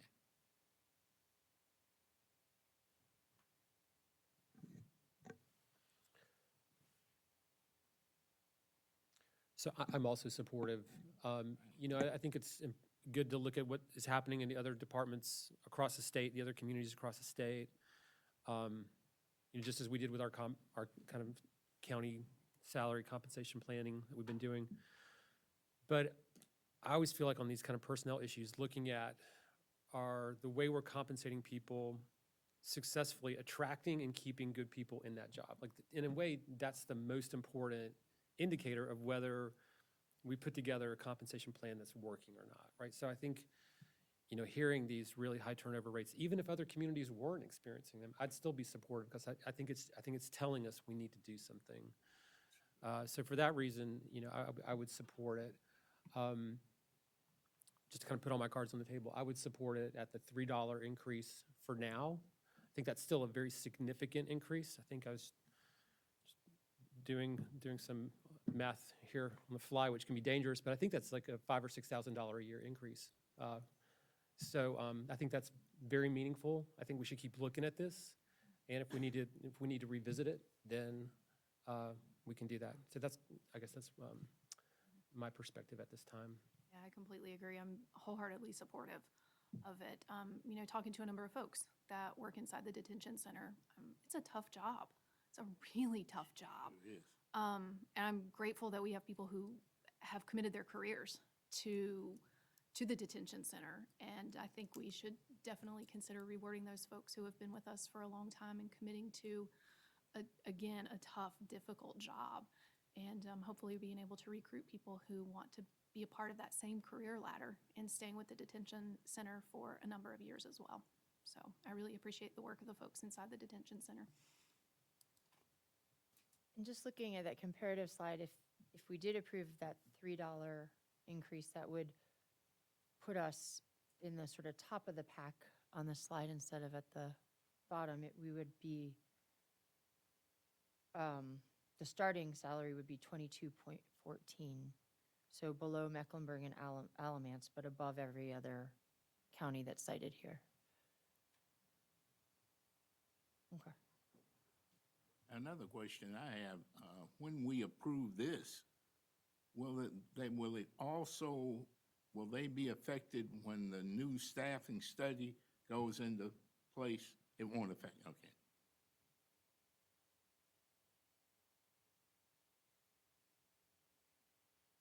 So I guess my follow-up question with that, and I'm supportive at that range that we've discussed there, around the 3 to begin with. But I do wonder, so long-term, because we have been doing a compensation study, the county has, and you said this is not part of that. So what would be the long-term plan to where we're really doing that kind of study and making sure we're at the right place? Because I want us to think of the long-term as well. Well, I think we have to start somewhere. And I also agree with you about looking at the long term. Mm-hmm. And I think the first step for me is how do we get where we're going to have people in our detention facility working. And I think the long plan is when we are able to sit down with the staff and we'll sit down with the commissioners and have those discussions. But as far as us having a concrete plan, I don't have one right now. And so what I'm trying to do now is make sure we have the facility covered where we can now have people in our facility. Because part of this now starts to ask, or we need to ask the question about our behavior unit that I've spoke about, the fact that, we have to start looking at the people that's in our detention facility, the mental health, the substance abuse folks. So that's a whole different conversation. But we have to start someplace in stabilizing what we currently have. And I agree, we need to start here. And can we go ahead and make a commitment to sit down with staff and begin working on that long-range compensation plan so that we'll be in a really good place going forward? Yes, ma'am. Thank you. You need a motion now. Yeah. Sheriff, I appreciate it. I'm sitting here doing some numbers. I mean, the $3 versus the $5, I mean, to give the incentive to go ahead and show them that you appreciate them and us be a leader here in Buncombe County, if this is across the state, to look at the $5, because, $3, $864,000 for another $215,000, get them at the $5.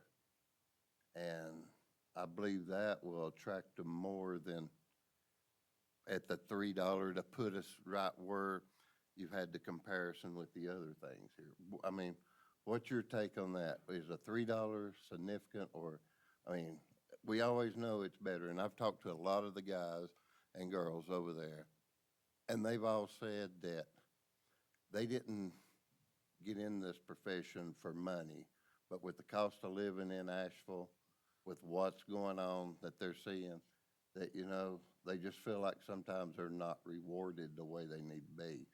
And I know we're looking at 3, and it looks like the majority wants 3, but, Brownie, you said, let's start there, but I would like to go ahead and up it and just see what the results are in the future. I appreciate that. Yeah, my mic's, thanks, I just speaking into it. Part of the reason I support this approach is, if we're seeing that we're not retaining people at the rates that are described here, that means we need to take some action, right? And we heard some things about this earlier in this year with our emergency medical services, right? With another tough and another really important job. And so we needed to take some steps to let folks know, like, hey, we really value you here. We want you to stay here. We want you to apply for a job here. A lot of these big personnel issues, we try to make the decisions about what we can do in the budget, right? We've got ultimately finite resources, we got to make tough choices. I think this is compelling enough that, you know, it sounds like the commission is supportive of making it clear we're ready for something to happen to make this change. And this will be a permanent change. This isn't just for one budget cycle. Once you change these things, they're not, you know, they're not going to go back down, right? So I think we should make it clear we're supportive of making a change now. But at the same time, you know, it is April. Over the next 6 to 8 weeks, you know, we are going to get budget requests from Buncombe County Schools and Asheville City Schools and the rest of the county organization. And we are seeing a lot of these same challenges. I think this is probably the most, place where it's the most compelling that something needs to be done. But we're seeing other challenges throughout our schools and other parts of the county organization where we need to make changes to make sure we're attracting and keeping, you know, teachers and other educators and other staff. So I want to make sure that we can make a change now, but that we also preserve the capacity within our budget to consider the other really important requests that are about to be in front of us very soon. So that's part of the reason I'm comfortable going to this place right now. Right, and I understand, but, you know, just doing the numbers, and with the bond we're getting ready to look at for the thing, is $18 per $250,000 home, right? Here we are helping officers of going on up to the $5, $215,000 is 87 cents out of each taxpayer thing.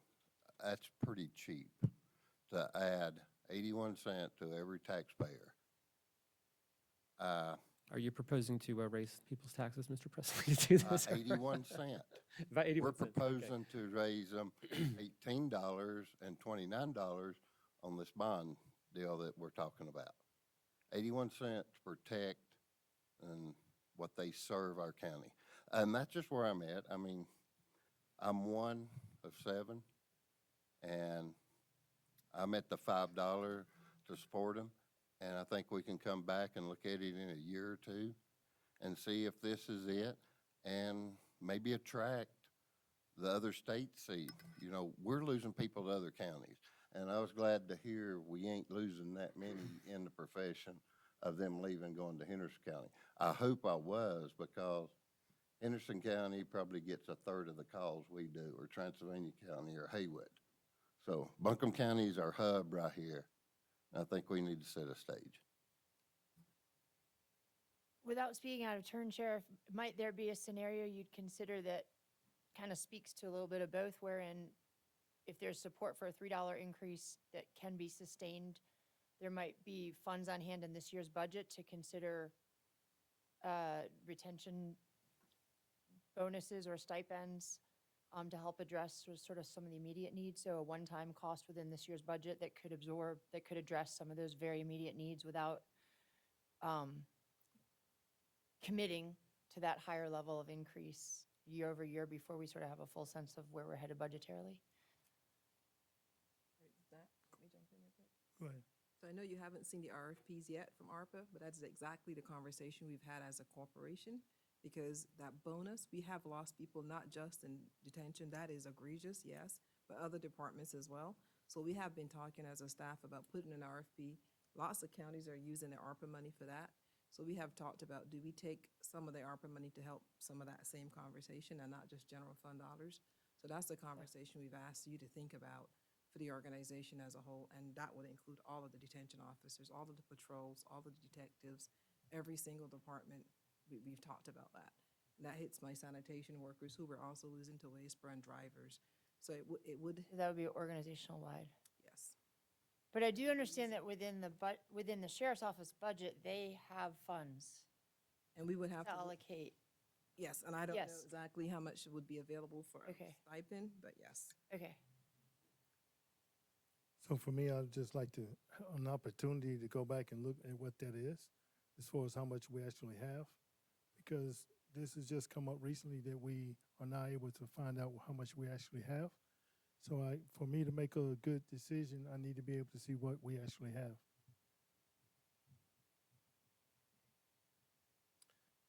All right, Commissioners, other questions? Mr. Whitesides, you were going to make a motion? Huh? Do you want to make a motion? Did you, you asked, do we need a motion? So that would be appropriate if you would like to do so. Oh, okay. You know, I was trying to think back and forth, but for now, I would make a motion that we move with the $3 an hour. But before I do that, though, where are we getting the money from? The money's already in the sheriff's budget. I think he entered that. He doesn't need a budget amendment to do this. What he's asking tonight would be the adjustment of the career ladders. So you're committing to increasing. Oh, okay, let me make sure. Well, do you have it in there for $5 an hour? So that is what I have to go back and find out. Oh, So my plan is if that money is available, that I would like to, go and do that. However, if that classification is changed, there's only a couple months left in this budget year. So realistically, it's not finishing out this year. That's a big financial lift. It's that Yes. this would have to be sustained, Following in year. perpetuity. Right. We wouldn't ever want to take it away. Correct. I move that we go today with $3 an hour because we know we can do that. Well, let me see here. Hey, just 1 second. Is there a second to the motion? I'll second the motion. All right, Mr. Presley. Okay, yes, with the $3 versus a 5, there's excess money the staff is, how many did you say that you're holding salaries of, what, 27 spots there that could be used for this year? Currently, we have 46 vacancies. 46, so. Correct. So there's quite a That's salary. not how they'll come up with the lap salary, though. Do what now? That is not how they would come up with the lap salary. I'm just telling you, right now, we have 46 vacancies. Yep. What they would do is they would go over the year and see how many times or how many people we did not have those positions filled for the year. And then that's how they would determine the lap salary. That's my understanding. So you have to, manager, is that correct? It is, but I want to make sure the board is clearly understanding that lap salaries is a tool that we also use throughout the year to fund when people leave on retirements or leave the organization, we have to pay them out whatever they accumulated in accruals, which is the leave balances that we pay out. That is not something we budget because we do not know when that's going to happen throughout the year. Lap salaries is counted on as a budget tool to pay for those. So not every department can go and say, well, I have a vacancy, so I can take that lap salary. That is used to pay out all sorts of other expenses that are not budgeted. So I'm sitting here and I have to take a page from my finance officer. I don't do math in public because there's so much we have to look at to determine that. I know I'm way out of line in saying that I truly agree with the sheriff when he came in asking for what is that something you want to do, and the board put 3. We have to carry that. This is just salaries.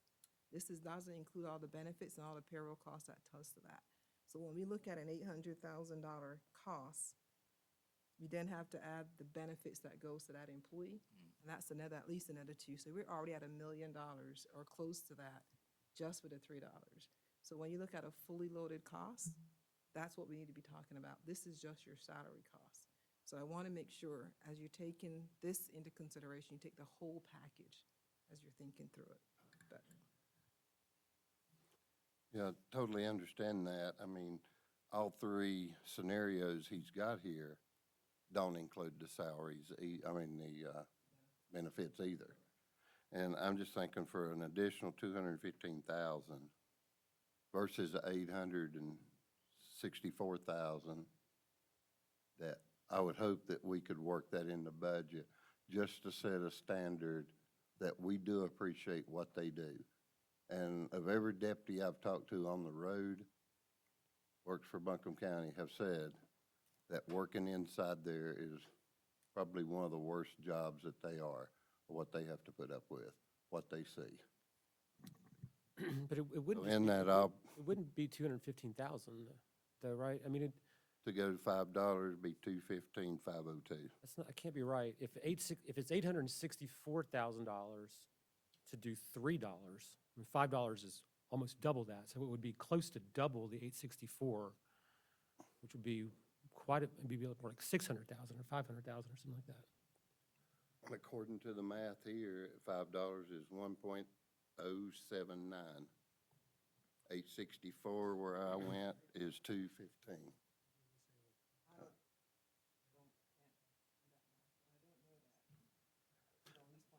Yeah, I seconded. Yeah. I'm just reading what's on, what we've been looking at. All right. Just as we move forward in discussion, I'll say this, I will vote in support of the $3 increase tonight, and I hope we can do more and look forward to the conversations around the ARPA level opportunities. But also, Sheriff Miller would like to hear from you, hopefully soon, about how we can continue to do more. This is obviously a really critical issue as we're thinking about so many different issues in our community, and it feels like we appreciate you, the opportunity to be in dialogue around this. And as you all have a clearer sense of some of the numbers on your end within this year's budget, before June 30th, I would welcome hearing additional ideas about ways to provide support to staff that might be one-time costs that could be incurred this budget year.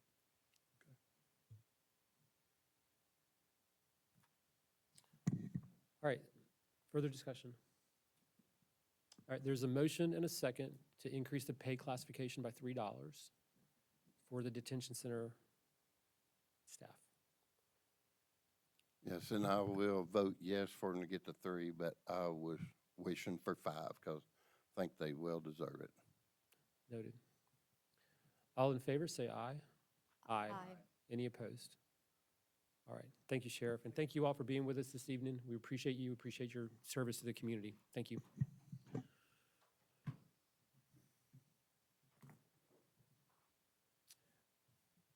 All right, Commissioners, the next item on the agenda is the consideration of a budget amendment for School Capital Fund Commission for recommended school year projects in 2023. Hey, John. Good evening. So this budget amendment for project budget increases for the school capital fund. So there were 10 recently established school capital projects, and when they went out for bid, they realized that they had not budgeted enough for these projects. So they held a special meeting on April 1st and approved $1,965,000 in additional funding for these projects. So we'll pay these as the county issues debt using the portion of sales tax revenue designated for the School Capital Fund Commission. That's Article 9, their half of the Article 9 sales tax. Any questions? And I'll just say, as one of the members of that commission, that it was due to all the construction costs that have gone up. So I do feel that staff had done an appropriate job with their initial estimates and everything, but due to unforeseeable circumstances that we're all dealing with right now, that it did increase the budget.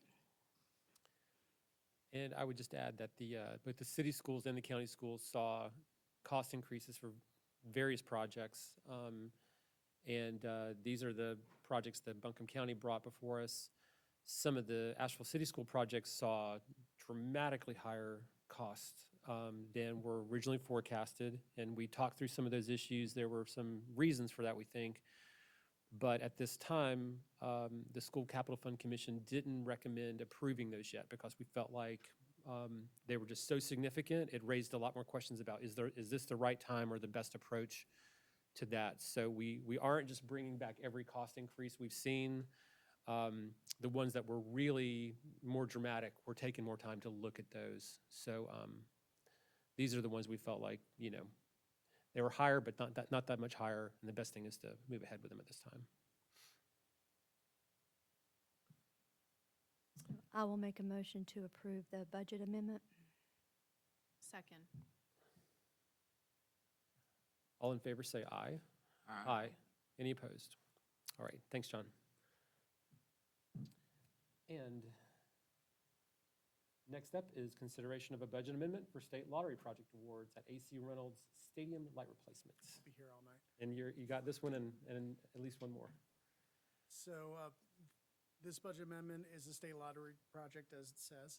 We've received education lottery funding for replacement of stadium lighting at AC Reynolds High School. So you folks approved an application for $875,000 for this project this past October. And previously, $30,000 was awarded for design.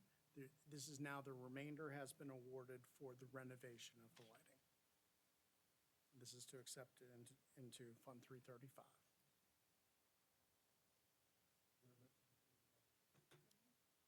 Second. Aye.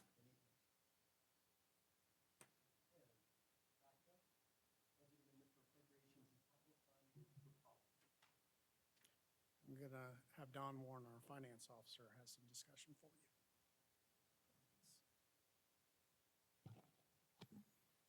Good evening. Excuse me. Good evening, Commissioner and Chair. Max? I put slides together for you. I know how you like the pictures. All right, so this is related to our fund balance, general fund balance policy and the annual transfer that we do if anything is over the 20%. So I wanted to run through this. So after we complete our annual audit, any unreserved, undesignated fund balance above 20% shall be transferred to the County Capital Projects Fund. This was the policy that you all approved in 2020. And this is how we came up with this year's calculations. So we have our unreserved, undesignated fund balance, which is our unassigned. That is old terminology. I'm going to have to bring the policy back and have you adjust those words. But we have the unassigned fund balance of $81,617,739. Our maximum fund balance is based on the general fund expenditures and transfers of $332,225,684. So if we take that times 20%, that comes up with the $66,445,137. The difference between the 81 and the 66 is the $15,172,602. So that is the amount of the transfer that will be going from the general fund over to the capital projects fund. Just to give you a snapshot of what that means for available fund balance after the transfer and taking into account the fiscal year 2022 appropriations that we had before this meeting, there would still be a remaining available fund balance of $13,108,995. Now, where's that money going to go? So it's going to go into the capital projects fund.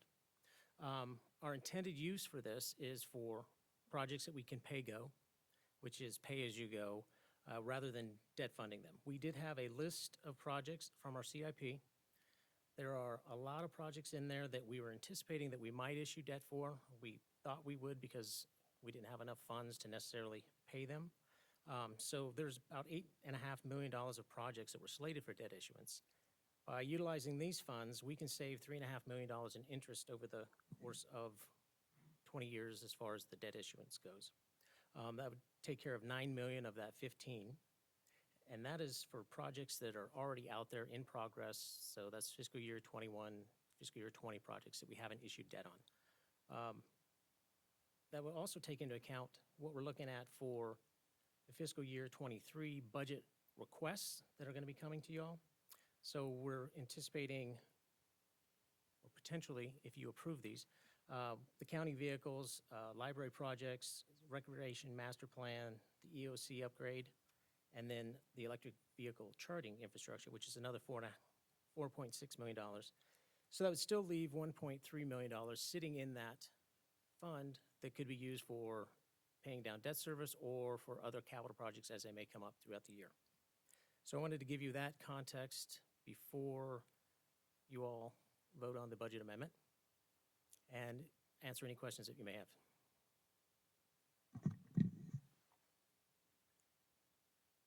I guess my question is, I know I voted to approve this policy, I think.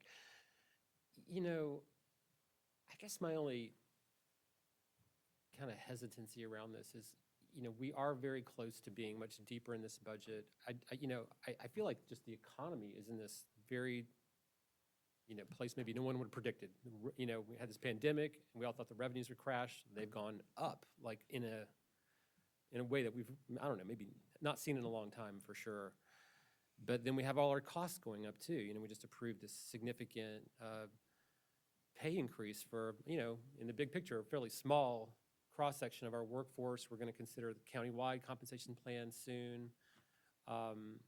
The school requests haven't come in, but anecdotally we hear, although the case may not be nearly as bad there as what we've heard about from the detention center retention, but like, you know, we're hearing about a lot of concerns about keeping and retaining staff in public schools. So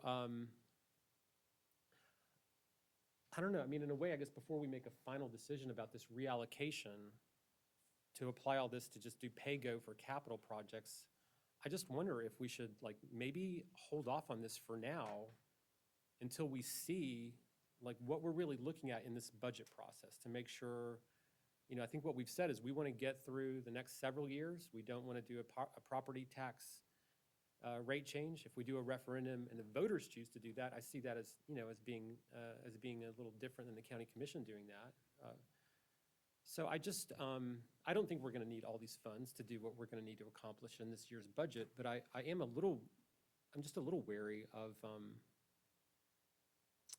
making a decision this large before we have all the information in front of us, which we're going to have in you know, the next 4 to 6 weeks, I guess. So I raised that as just a kind of a timing issue around this. Don, the money that you're going to save, where does inflation play into this now? Because we got to remember that with inflation, how does that affect the bond market?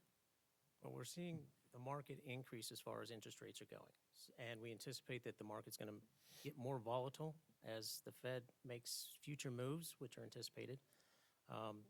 Originally, they were anticipating, 25 basis points. Now, I've heard could be up to 75 basis points. So nobody really knows what's going to happen other than more than likely interest rates are going to go up. But as far as the $3.5 million of savings, that's basing it on an interest rate of 4%, which right now is where we're at. In the future, interest rate's going to go up, so then obviously interest is going to be more. Now, as far as these projects, if we decided the ones that are not completed, those could cost us more. So then we're spending more money and then we're issuing more debt. So it could snowball on us. But it is entirely up to you. However, this is a policy that you all approved. So we need to follow the policy and we can transfer the money over. You can make the decision to transfer that money back. That is totally within your purview. But I have to follow the policy as it's written. The only just want to make sure I'm clear, the projects that we've already borrowed the funds for. We haven't borrowed funds yet. I thought some of these you said were projects for which we've already issued debt, which we could pay off early. We're planning on issuing debt. So the LOBS issue that will be coming before you in May would have picked up the $9 million that was in there. But we can reduce that by paying off these smaller ones that are more appropriate for doing pay-go dollars. The first group of projects from the grounds equipment down to repairs for libraries that were already planned for pay-go. So those are projects that were planned for pay-go, but which we just haven't paid for yet. Right. But they're already in this year's approved budget. Those are already committed projects. Yes? Yes. Go back, Max, can you turn that back on? Hey, can we put that list back up?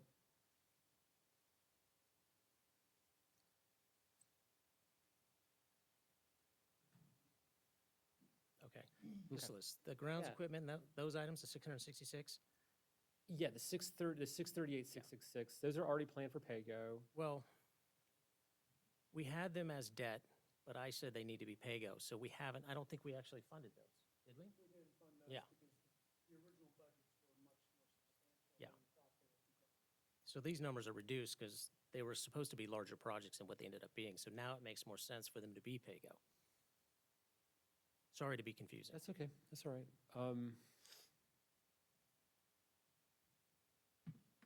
But if we have to issue debt, it would be the $9 million, 9.1 million.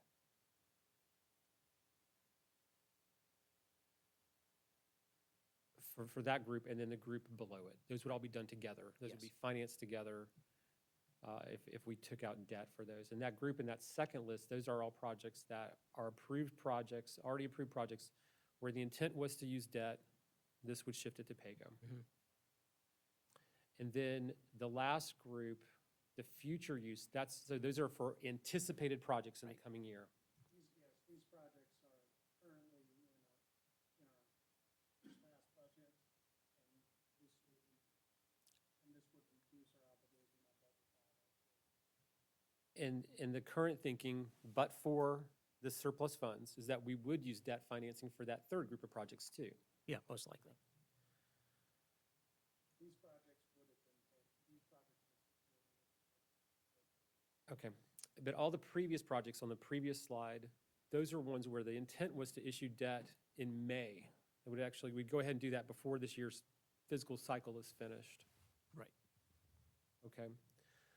Well, thank you for talking us through that. I guess just kind of hearing that, I mean, one option would be we could approve this.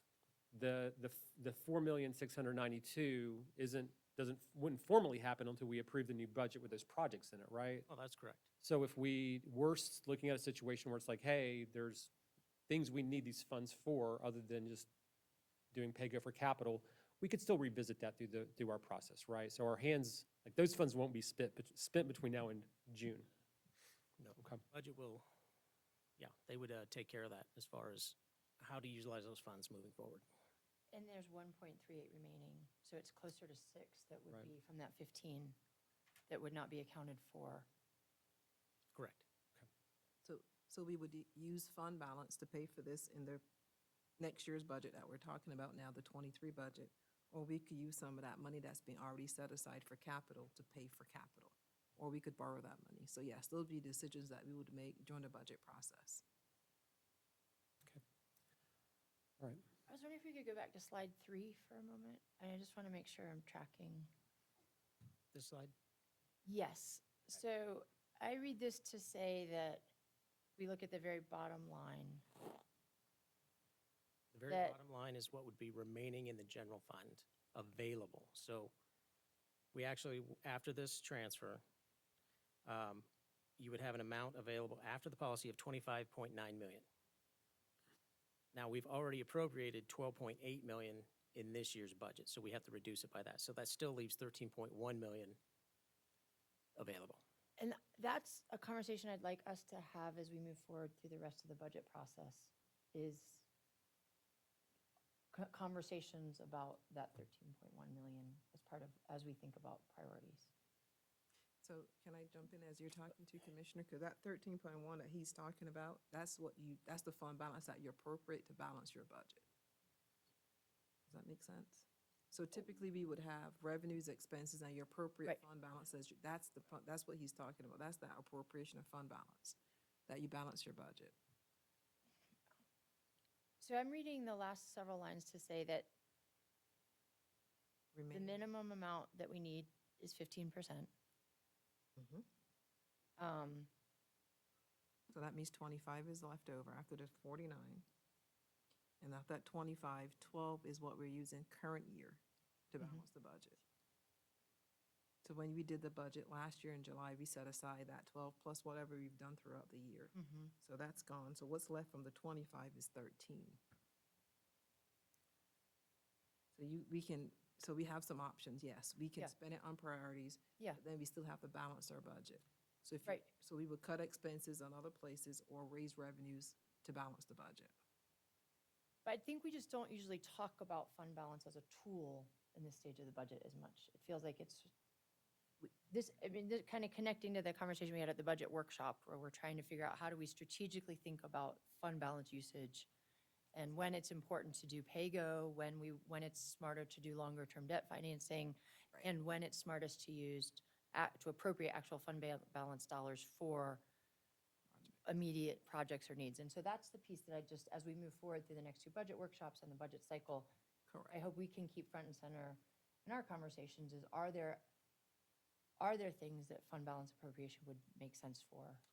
All right, and so that's the revenue conversation, which is Right. scheduled for the 26th or? 26, yes. The 26th. So We start with the expenditures and we show you the big ticket Right. items that are in the budget, and then we sit down and go through all the revenues, and appropriated fund balance is considered one of those revenues or Right. financing sources. And I just hope I just want us to dig in a little bit more than we Yes. typically do. I feel like we often kind of gloss over that. And Got it. just think there's some opportunities for us to dig in a bit more. That's all.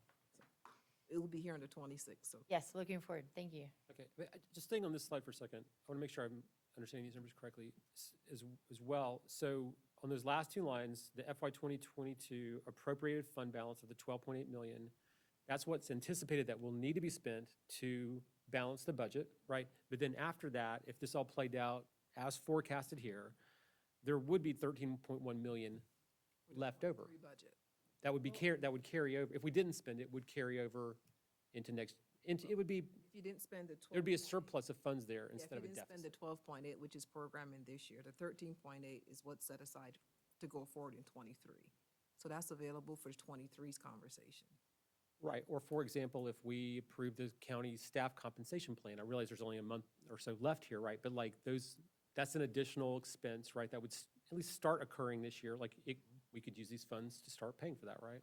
Correct, Or things like that. correct. Okay. And I also want to point out that you have to keep in mind that those are the fiscal year 21 audited numbers. It does not take into account what's occurred during this year as far as revenues and expenditures and where we might end up. Those forecasts budget is still working on. These are older numbers, yeah. Right, Conversation next week. all right.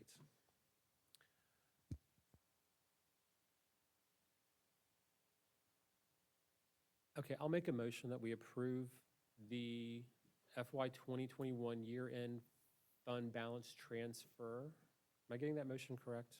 Okay. John's got the actual ordinance. Yes, we're doing a transfer of appropriated fund balance so this is appropriated fund balance to the capital, interfund transfer to the capital To the capital projects fund. projects fund, which is Yes. through 41. I'll second. All right, so we have a motion and a second. A question. Voting yes for this means the transfer occurs, but we will later vote on which ones we move forward. Okay. Well, okay, just let's be clear on this point. So, because I guess my takeaway from the conversation was that first two groups of projects, like if we approve this tonight, those will go ahead and be funded as described here.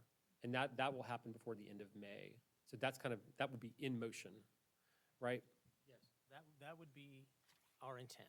Yeah, so unless somebody came back and said, stop, like that train will leave the station, If you right? said, no, don't do that, we want you to issue debt for that, that changes what I'm doing right now. So if you're going to make that decision, I need that direction now. Yeah, okay. And I get that, and we're not wanting to do a fire drill here, but would the issuance of that debt require another vote to actually execute? Oh, yes, I'll be back on 5/3 for the public hearing. Okay, And so the there would This be, is just the transfer funds. Yeah. For our policy. But it would be, but this is going to happen pretty quick. So if we don't agree with that, we should, you need to let me know because we're working on bond documents now. So if I need to increase that by $10 million. yeah, we should decide that now. So, but then that the projects, the 4.692 million, that can be further deliberated because that's part of next year's budget.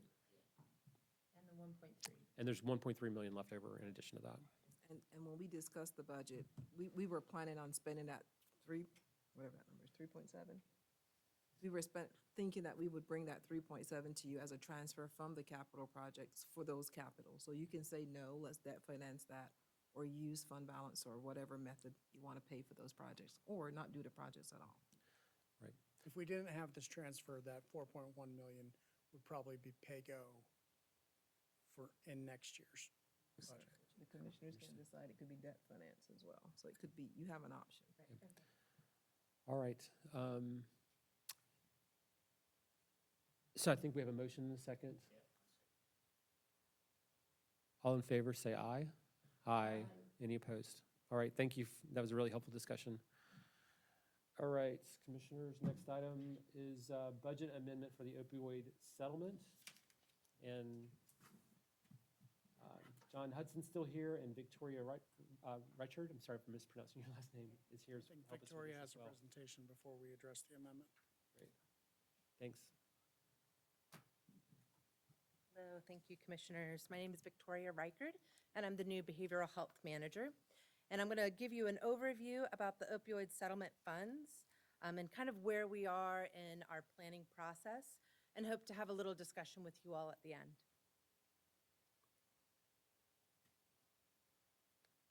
$26 billion across the nation has been finalized with the top 3 opioid drug distributors and manufacturer in order to battle the impacts of the opioid epidemic.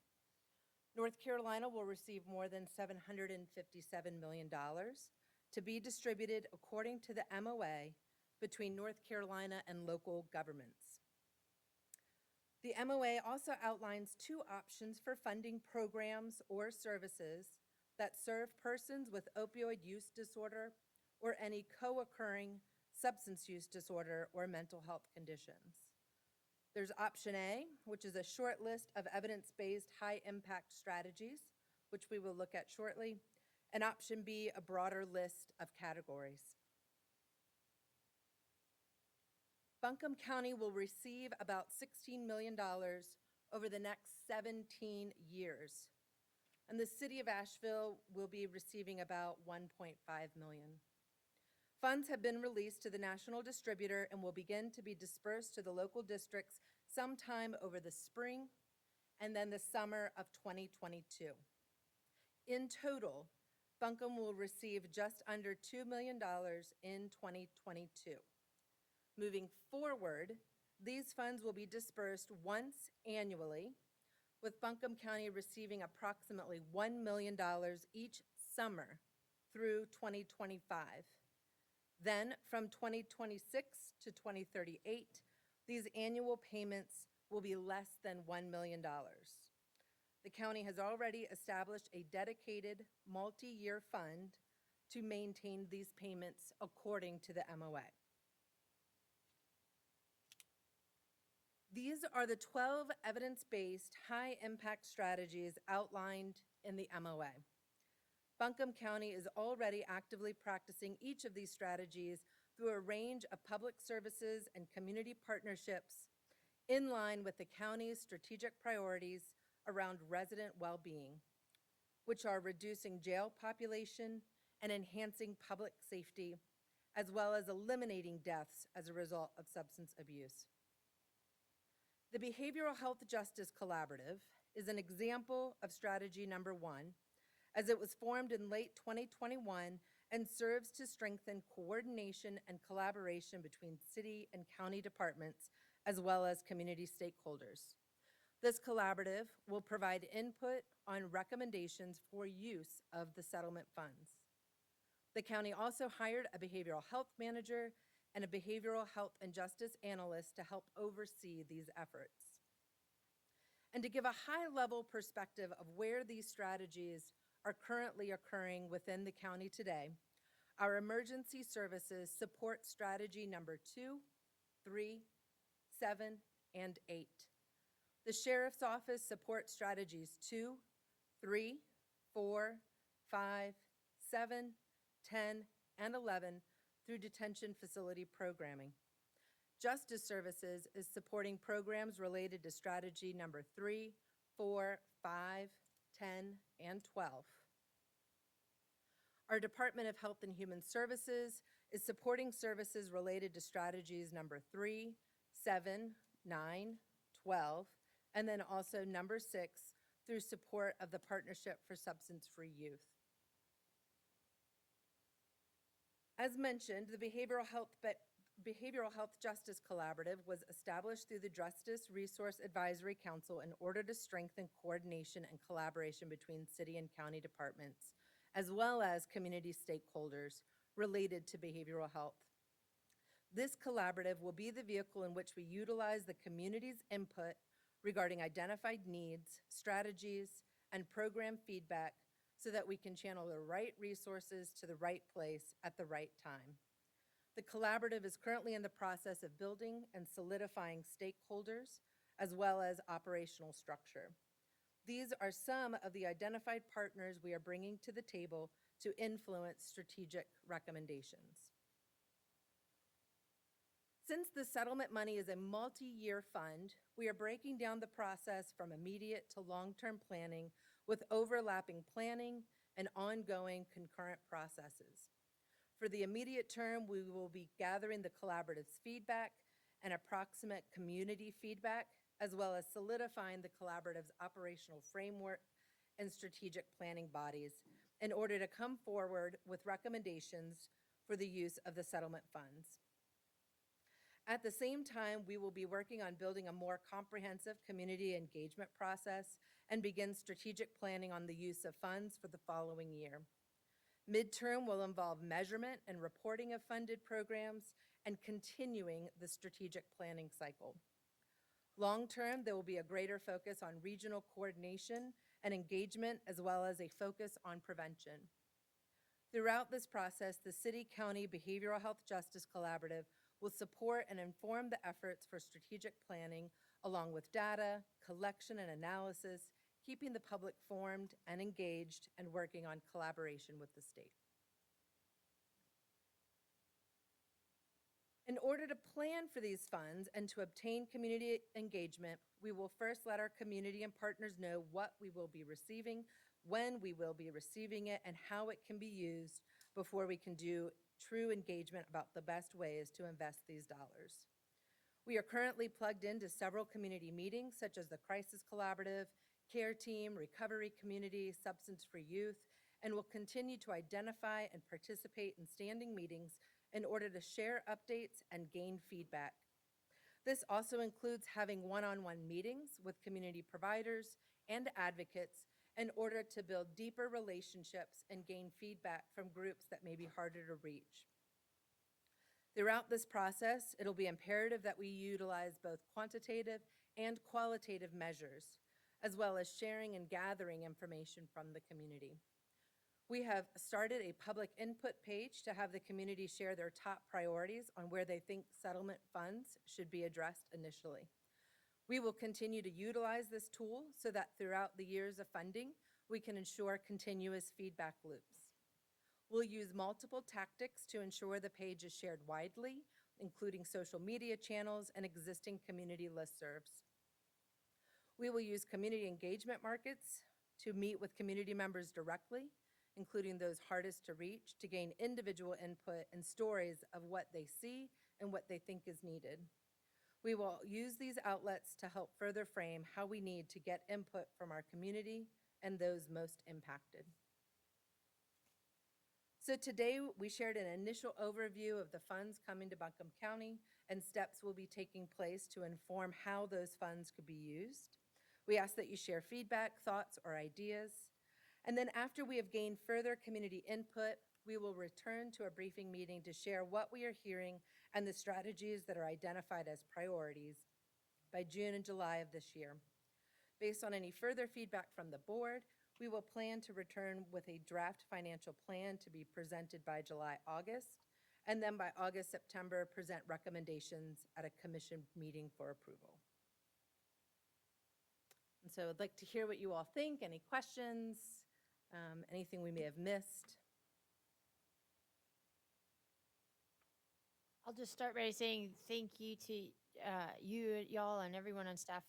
You know, this is a long, long time coming, I think, as everyone on commission knows, and a moment of both real opportunity and obligation across the state. And I think it speaks volumes that as you look at the high impact strategies identified in the settlement agreement, Buncombe County is already engaged in that work in such substantial ways. So it's, you know, and the recent statewide data that's come out around the increase in overdose deaths during the pandemic, I think certainly reminds us of how urgent the work is. So it's great to see the community engagement process being outlined, and just really look forward to updates as this now becomes real after a lot of anticipation, and just wanted to kind of kick things off by saying that.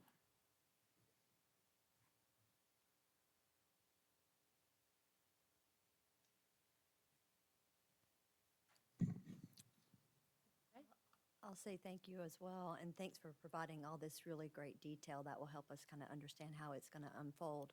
One question that I have, a preliminary question, I know it says a draft financial plan in July, August, and because we're already doing so much of this good work, I do wonder how some, like, I think the Medicaid Assistant Program, which we're already doing, I believe that's been funded by grants up to this point, if I'm remembering correctly.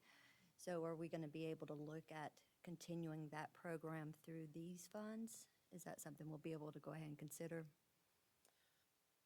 I think we're open to considering what the community wants, and I think, as was mentioned, a lot of great programs are happening, have gotten started, and there are some grants that are ending. And so really looking at what's the high impact, what's really helping our community, and then prioritizing what the community is saying. So hearing that, yes, this program is really helpful, this helped my son, this helped me get my road to recovery, and then supporting the ongoing of those programs.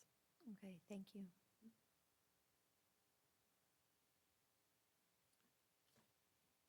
So we need to approve the budget amendment. Yep. So I'll let Dominic. So per the MOA Victoria talked about, we'll receive the opioid settlement dollars in the amount of $16,175,039 over 17 years. And we have that allocation schedule. And the first allocation is to be distributed after April 1st, but before June 30th, in the amount of $621,438. So that is the budget we would like to establish this evening in our new dedicated multi-year fund, Fund 229, the Opioid Settlement Fund.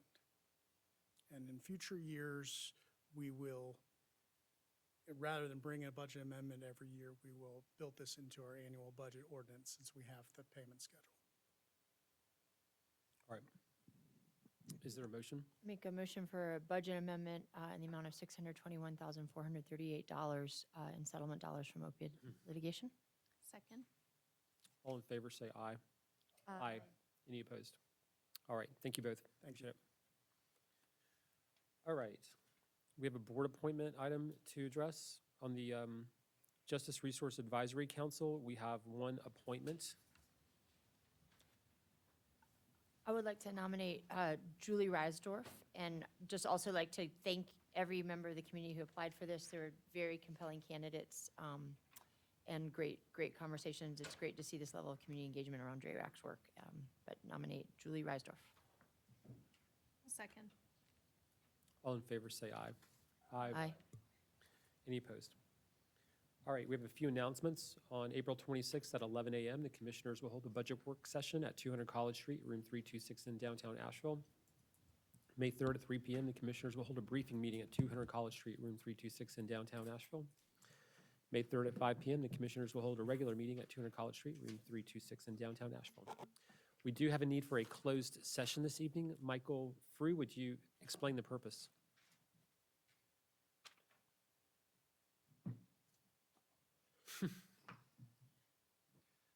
Yes, sir, Mr. Chairman, Commissioners, we request to go into closed session pursuant to General Statute 143, 318, 11A3 to consult with attorneys retained or employed by the county to discuss the matter of Heaton versus Wilhelm, Buncombe County, and the Office of the Buncombe County Sheriff, which is on file in 20 CVS 3247, Buncombe County Superior Court. We're looking for direction from the board and anticipate no action in open session afterward. Is there a motion to go into closed session? All in favor say aye. Aye. We are in closed session.